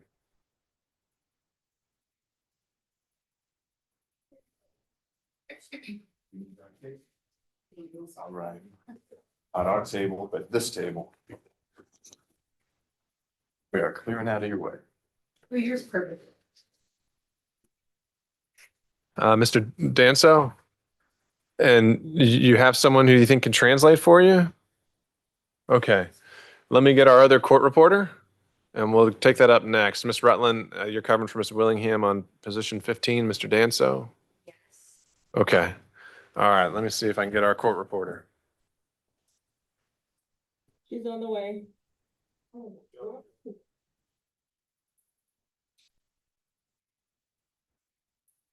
Is this a formal arraignment?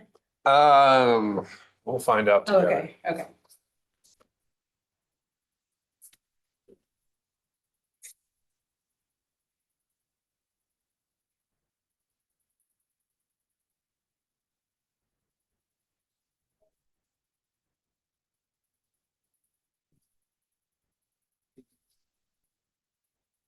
Oh, She had to. okay. Yeah, you can go check on him. You mean to step off? No, Okay. Yeah.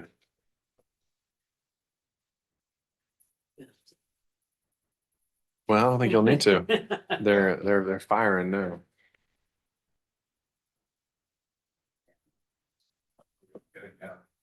No. I think we can need to figure out what's going on with this. We'll just.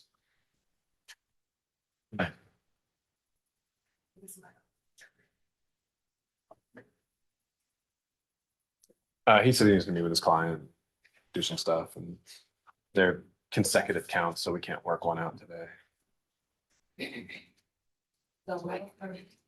Oh, the police happened, and it's just we can't finalize it. I thought maybe we could peel one off.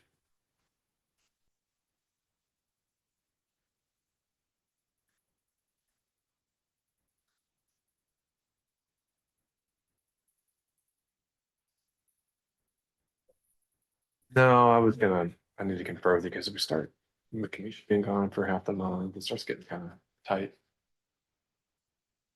Does she have feelings? We're gonna, oh, she does?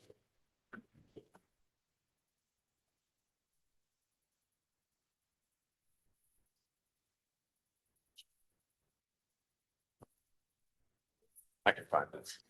I'm gonna just swear his friend. Sure. Verdict, all right. Well, let me just take 2 minutes, I'll do this. All right, just for our civil folks, apparently the jury's reached a verdict, so if you want to start assembling, not at the moment, just anyone who, be on standby, we'll be with you in a few minutes. Mr. Danso, if you can come forward.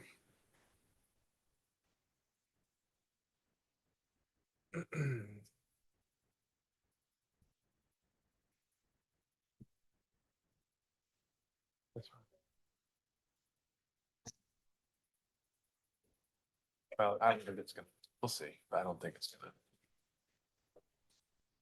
gonna. Okay, you ready? Yes. Yes, Judge. Okay. We are on the record now with 25 SC 005180 Mohamedou Danso, scheduled for plea and arraignment today, and I believe Mr. Danso is present. State is here through Ms. Rutland. But Mr. Danso informed me that he needs an assistance from an interpreter because he speaks, I believe it was Soninke as his primary language. And so we were going to reset it for arraignment for a certified interpreter, but apparently we have someone Mr. Danso knows who offered to interpret for him. And so let me ask you, sir, could I have your name? Haji Tunkara. Can you spell that for me? H-A-G-I. And use the microphone so we can hear you. H-A-G-I-E. My last name is Tunkara. Okay. And so how are you related to Mr. Danso? He's my uncle. He's your uncle. And so you're able to interpret for him what we're saying here in court? Yes, I will try that. What was that? I said, yes, I will try that. You'll try that? Yeah. Okay. Does Mr. Danso understand some English though? A little bit, yeah. Okay. So what I wanted to convey and try to confirm today is, and Mr. Danso, you've been charged with a criminal offense. And so today we're just trying to make sure and see if you have an attorney, if you want an attorney, if you're going to decide to represent yourself. And so I think you'd indicated initially you wanted to represent yourself. Is that right? And you can speak up if you understand me. If not, you can use your cousin here. And if not, we can reset and get another interpreter. He said, yes, that's what he said. He gonna represent himself. Okay. And is there a reason why you feel you want to represent yourself rather than use an attorney? At my reasoning, I'm going representing wala ka mala attorney niya uto. Yo, nke ntatu ikatina lihibe yerong kunne because nkeria yerong kunne igarin kiri hibe na Kenya kono hibe gani nak unkana ko mo ko irangan. He said at first he don't even know why he's here, so he wanna know first. From there, he gonna know if he gonna take a attorney or he gonna represent himself. himself. Nke makin ko na lang.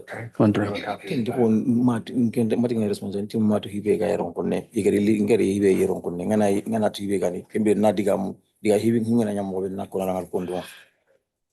Yeah. He said he wanna know first why he's here.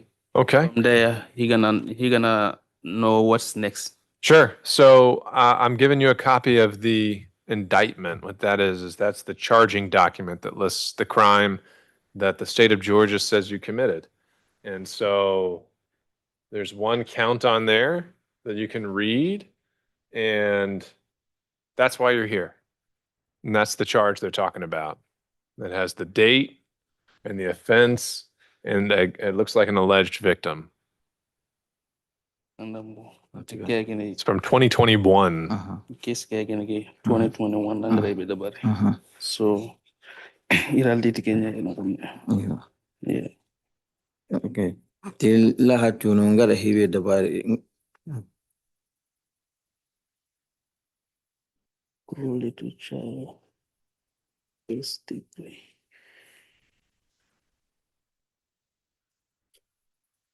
And we're not asking him to sign anything right now. It's just to look at it.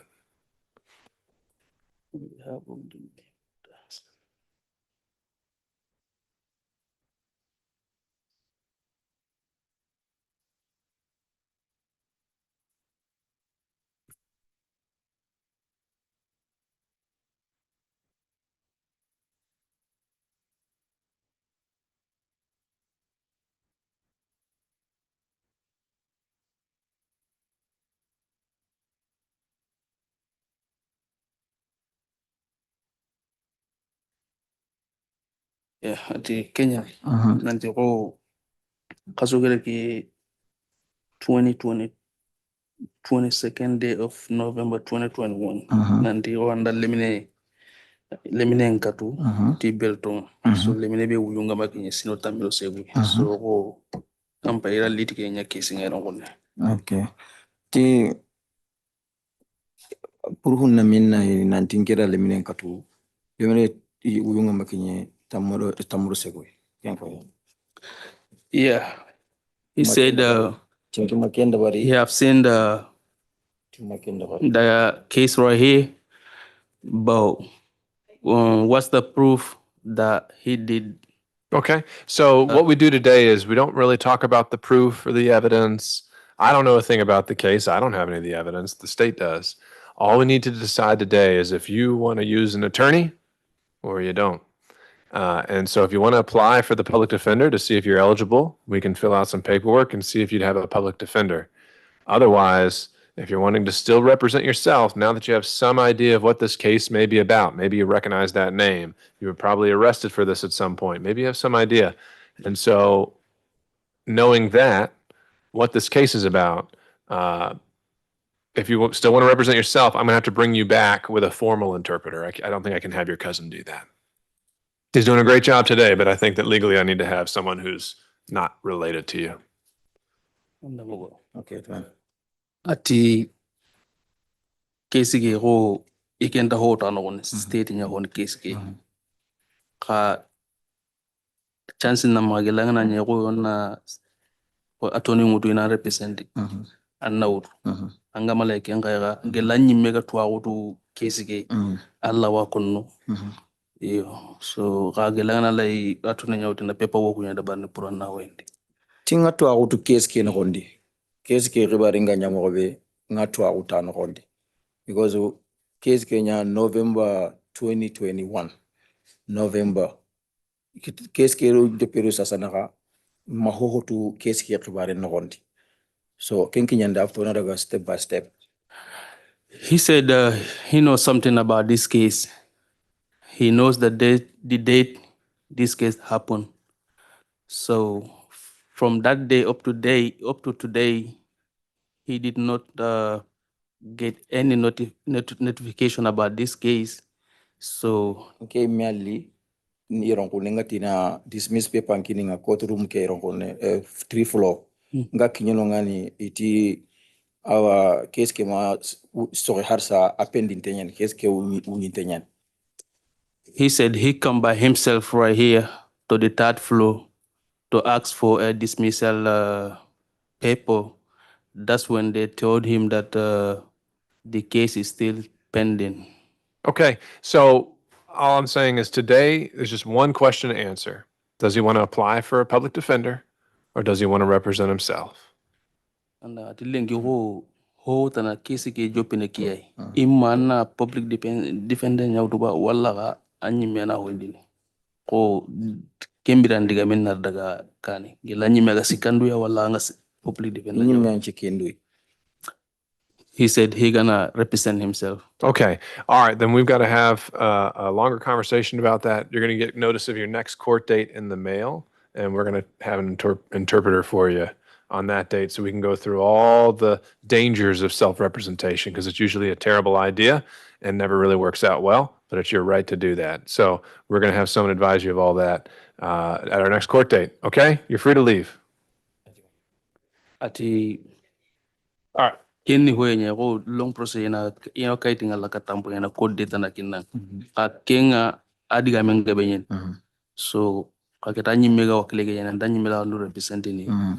Iwa ke ira ke mutu ka kenny long process ya adiga menga gabe.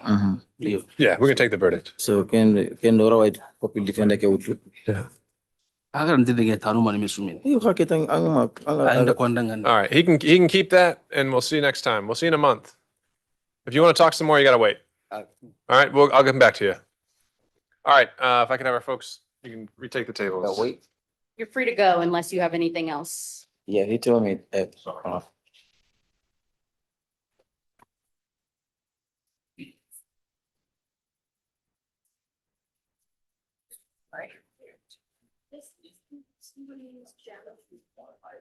Oh, okay. And I think also her, Okay. very important. Yes, both very important. Thank And you. then her purse and her bag, I believe, are also here. Okay, do you mind if those stay there? Okay, thank you. No,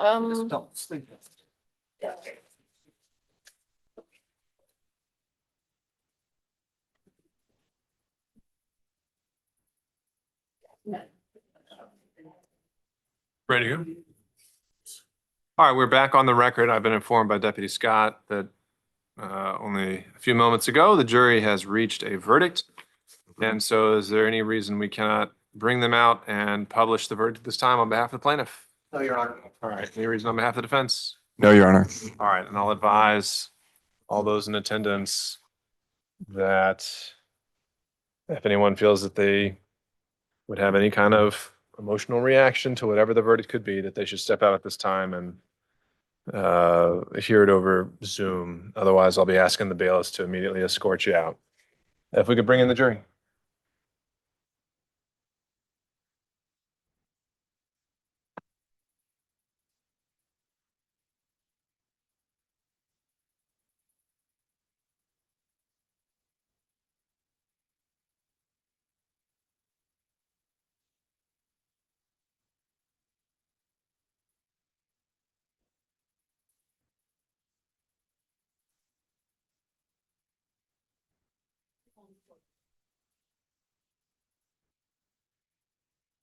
While they're making their way in, counsel, is there any kind of request? Would you want to talk to them afterwards, either side? Yes, Your Honor. I mean, either right after this or, if we could call them, I think they're. That's usually what I do is I just allow counsel to step back. First, I'll meet with them and see if they're interested. Okay. I'd be interested, Your Honor.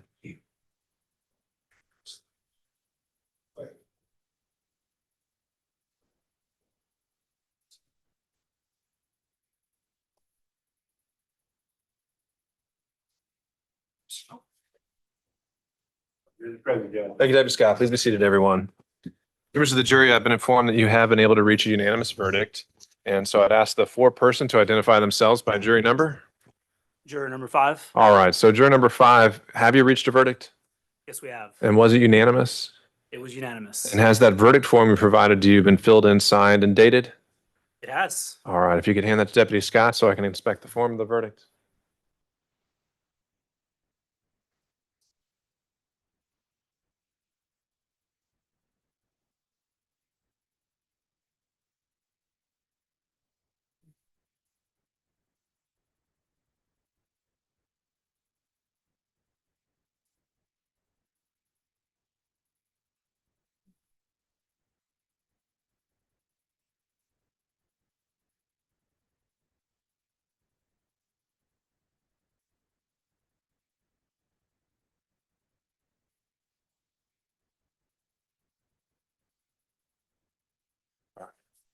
All right. And so, sir, if you could publish the verdict, which means read it out loud. Yes, sir. So plaintiff's claims as to whether defendant Maia breached a contract with the plaintiff, we, the jury, find in favor of the defendant. As to plaintiff's claim for quantum merit, we, the jury, find in favor of the defendant. Defendant's claims.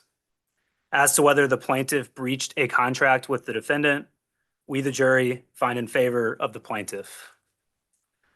As to the allegations of negligence against plaintiff and counterclaim defendant, we, the jury, find in favor of the defendant. As to plaintiff, RRR Inc., we, the jury, find in favor of the defendant.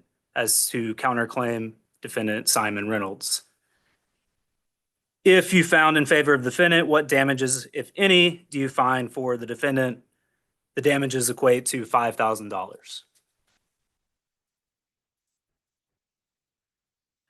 As to the allegations of fraud against plaintiff and counterclaim defendant, we, the jury, find in favor of plaintiff. We, the jury, find in favor of counterclaim defendant Simon Reynolds. As to the allegations of unjust enrichment against plaintiff and counterclaim defendant, we, the jury, find in favor of plaintiff. We, the jury, find in favor of counterclaim defendant Simon Reynolds. As to whether plaintiff and counterclaim defendant acted in bad faith, have been stubbornly litigious, or have caused the defendant unnecessary trouble or expense to warrant reasonable attorney's fees and expenses of litigation, we, the jury, find in favor of the plaintiff and counterclaim defendant. As to whether the plaintiff and counterclaim defendant's conduct warrants consideration of punitive damages, we, the jury, find in favor of the plaintiff. We, the jury, find in favor of counterclaim defendant Simon Reynolds. As to whether the plaintiff and counterclaim defendant acted with the specific intent to cause harm, we, the jury, find in favor of the plaintiff. We, the jury, find in favor of counterclaim defendant Simon Reynolds. This is on the 12th day of September, 2025. All right, if you could hand that back to Deputy Scott, and I'll make this verdict form available for the party's inspection. And then my question for counsel will be whether there's any reason we cannot excuse the jury at this time.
Objection, Your Honor.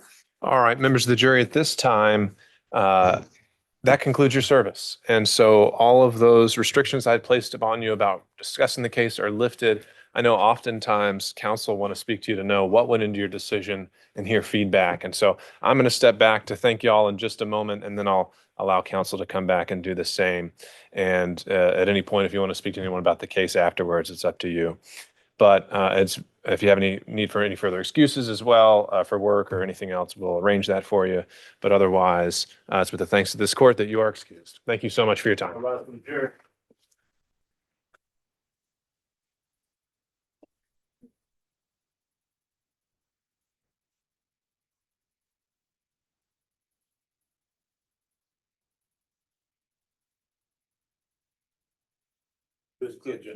All right, thank you, Deputy Scott.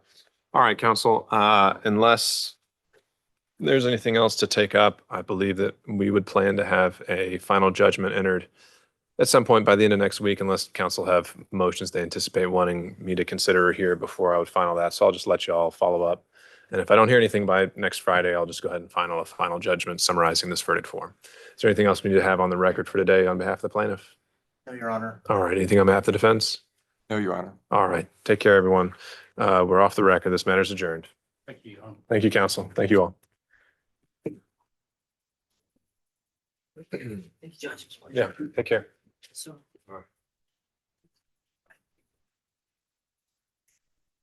Well done.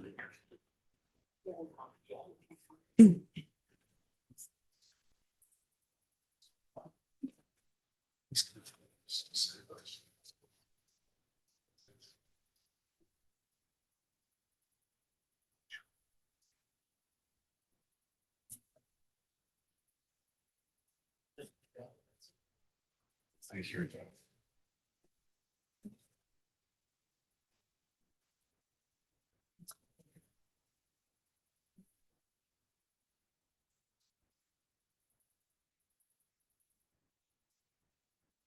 That. Track it. Give me track it. Oh. Okay.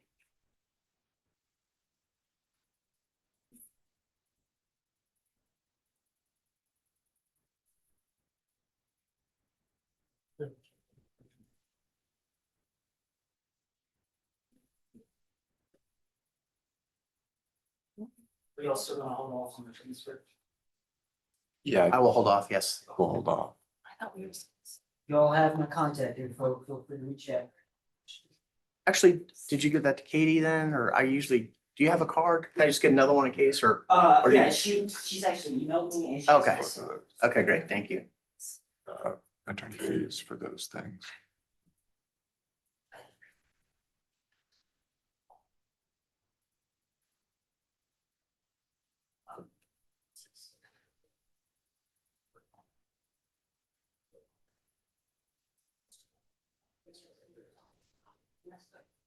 I can't believe like he was billing me. He was everything. Like I know, I'm shocked, honestly. oh, that's nice.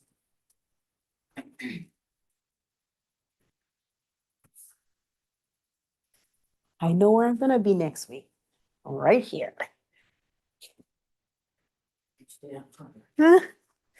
I'll try.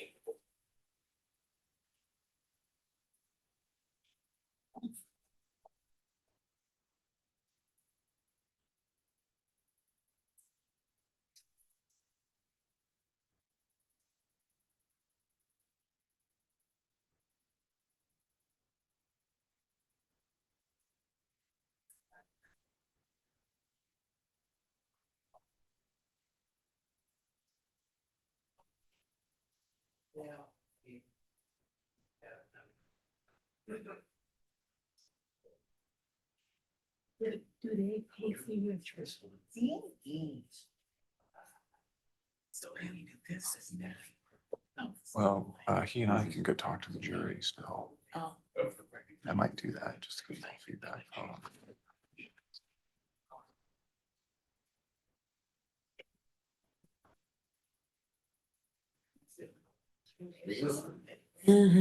Yeah.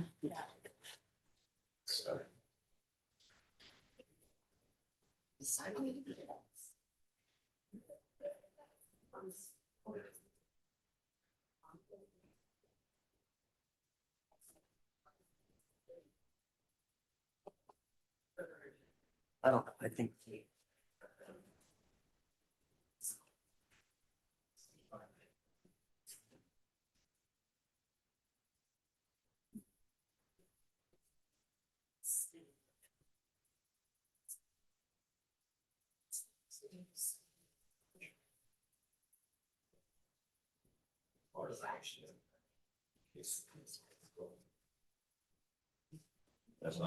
It's like one, two, three. No, they start Same thing. Yeah. Contract, you don't.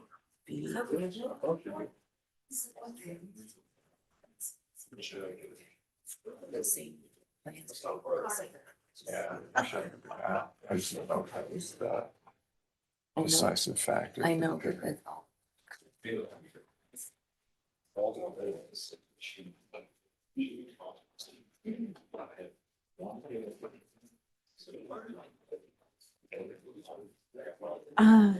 Attorney Seminoff. Just waiting to see if You the have judge any is gonna let us pleas? go back there, talk to the jury. Stewart? Yeah, Stewart. Out of the way if you want this. Okay, PNA. I didn't know. I'm not gonna do that. ROBST. I may need them later.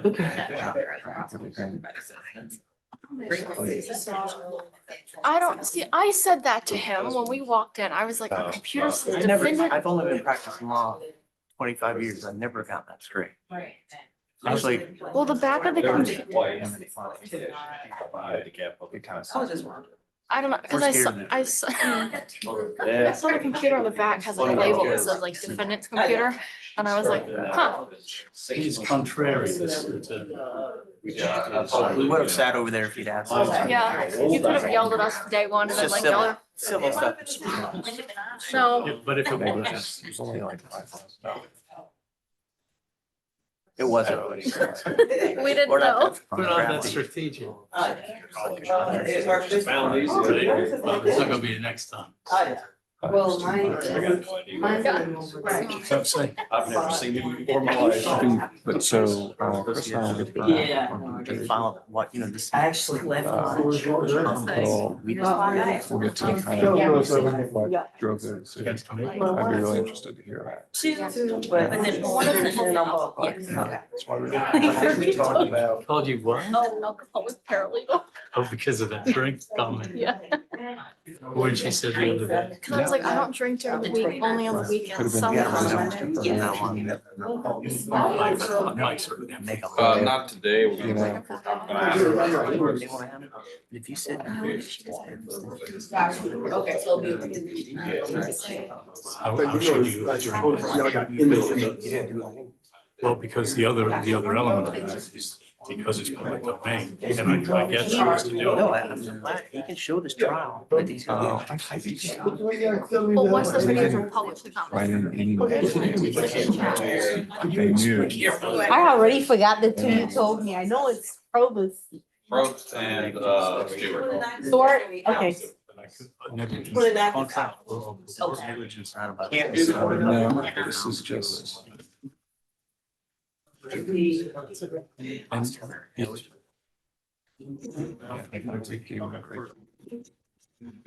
yeah. It's too bad. I could do the 6th. You just left over. I'm also glad. Also, Well, you bad know, thing I'm is. I'm strapped all the time. What's that?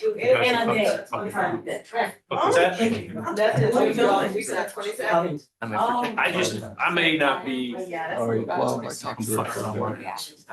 He might have a trial. I may be able to. So sad. That's a drive too. 29th, I know I'll be. But he can't do it that week. We want, and this Connor needs a Monday. Yeah.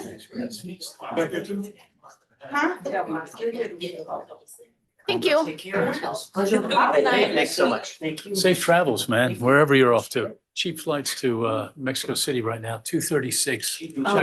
She broke my heart, so I was in going back. It was a pleasure. Thank you so much. Thank you so much. Thank you, sir. Hopefully we'll see you all. Yeah. I don't wanna hold things up. Somewhere near. Yeah. I was in Austin. On the ground. Sorry, yeah. So we a song called She Never Spoke Spanish.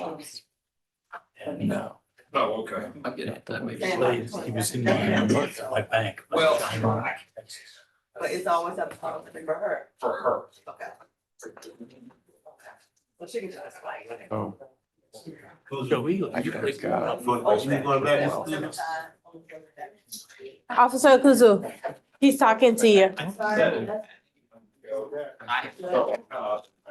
We had a Officer, song 20 years later. Finally spoke Spanish. Okay. They're calling council. Yeah. It's on file. Yeah. I don't The council only? Sir. Hey, all the best. Well done. Yeah, thank you. I think it's just Chris and I. Katie, you want to come? Do we get to Oh, go? It says council only though, Simon. Got it, mate. Oh, okay. I'll be out with. Are you leaving your stuff here?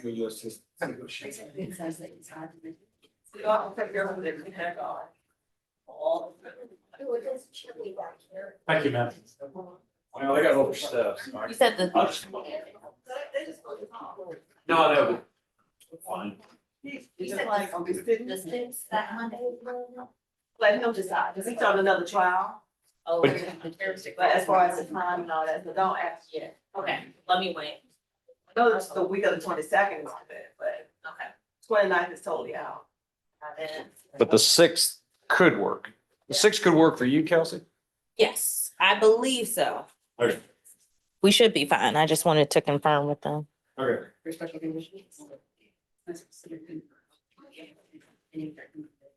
Almost there. Take time. Am I still on the way? Please No, push, I think I push got me it out the way. You clear over here. Okay, thank you. I got my spot now. You listen, you know, you're more important than I am. I feel like a fish out of water. Okay. Oh, yeah. that's- No, I just wondered. He goes streaming. Yes, I know. Hate seeing myself on TV. You want to go somewhere I and can't. go on vacation. What's that? They said you have to go somewhere and go on vacation. Well, no, my hair gets even whiter. Do like everybody else do. And And then on your kids. I know. Okay. So you can't. Stay out of all counties. I was saying, my second one caused my hair to turn. But he told me he's going to Texas to live. Mama makes it. Okay, so we got 3 pleas, right? Yeah. Well, yeah. Okay, like, I hope they stay back there. They're for a usually- while. I just- Mine is just a plea citizen of the city of Bern. You remember which calendar? He's on a trial calendar. Why is it so hard?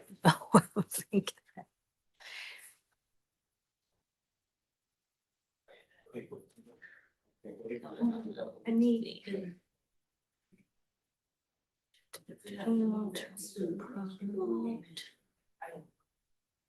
Someone you have anything else? Cause he will be leaving at 2. I got 2 pleas ready. The ones I have. Probst and Stewart. Probst has another indictment. Calendar over there? I do not. Deputy Sky. I stole yours. Calendar back? You can either on, just put it on. If you need me to give you the case numbers, let me know. No, it's just Okay. that. You took your calendar back? May I? Cause I can't pull it up right here and. I just need, You think, I'm thinking. Yes. After this. Do you remember which calendar it's on? Which number? Probst? Probst and, Sword, plan arraignment. Yeah. Okay. Number? I don't have the number. Okay, just give it a phone to make a. Probst, is it Probst or Probst? Probst, I think.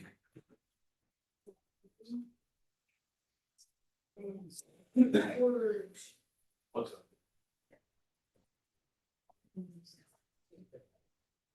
No, he's closing the case. Yeah. So you're gonna be getting out. No. By the end of next week. Okay? Carol, do you want to transfer it? Yes.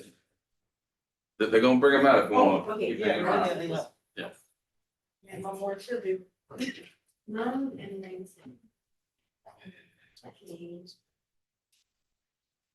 And then, around the week. We're, is there any way we can bring it back? We got the underlying case for probation revocation worked out.